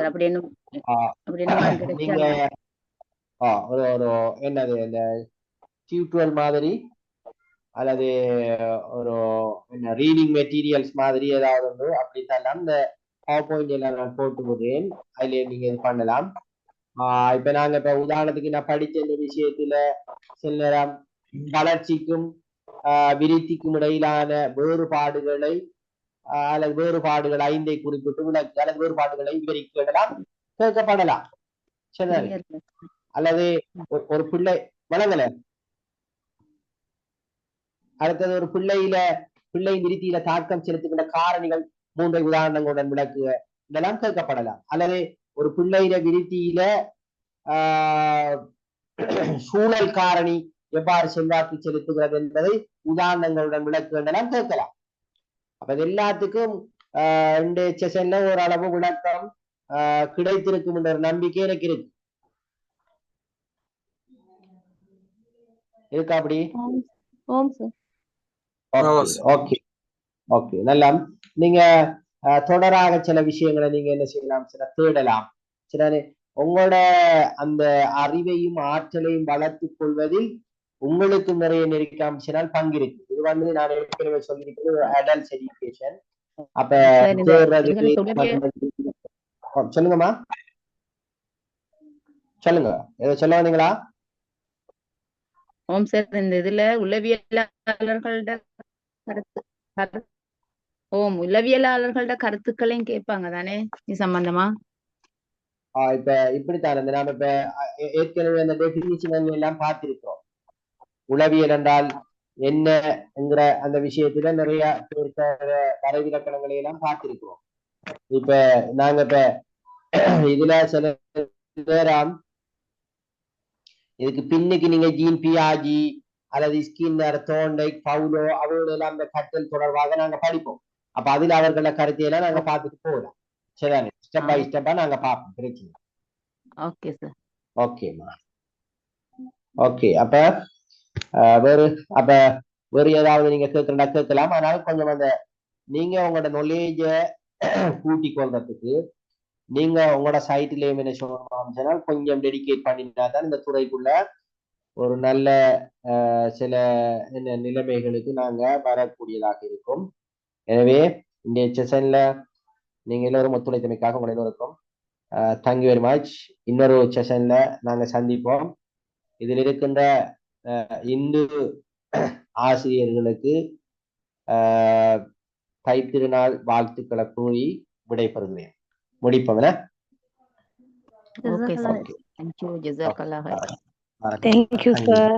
Thank you so much, sir. Thank you so much.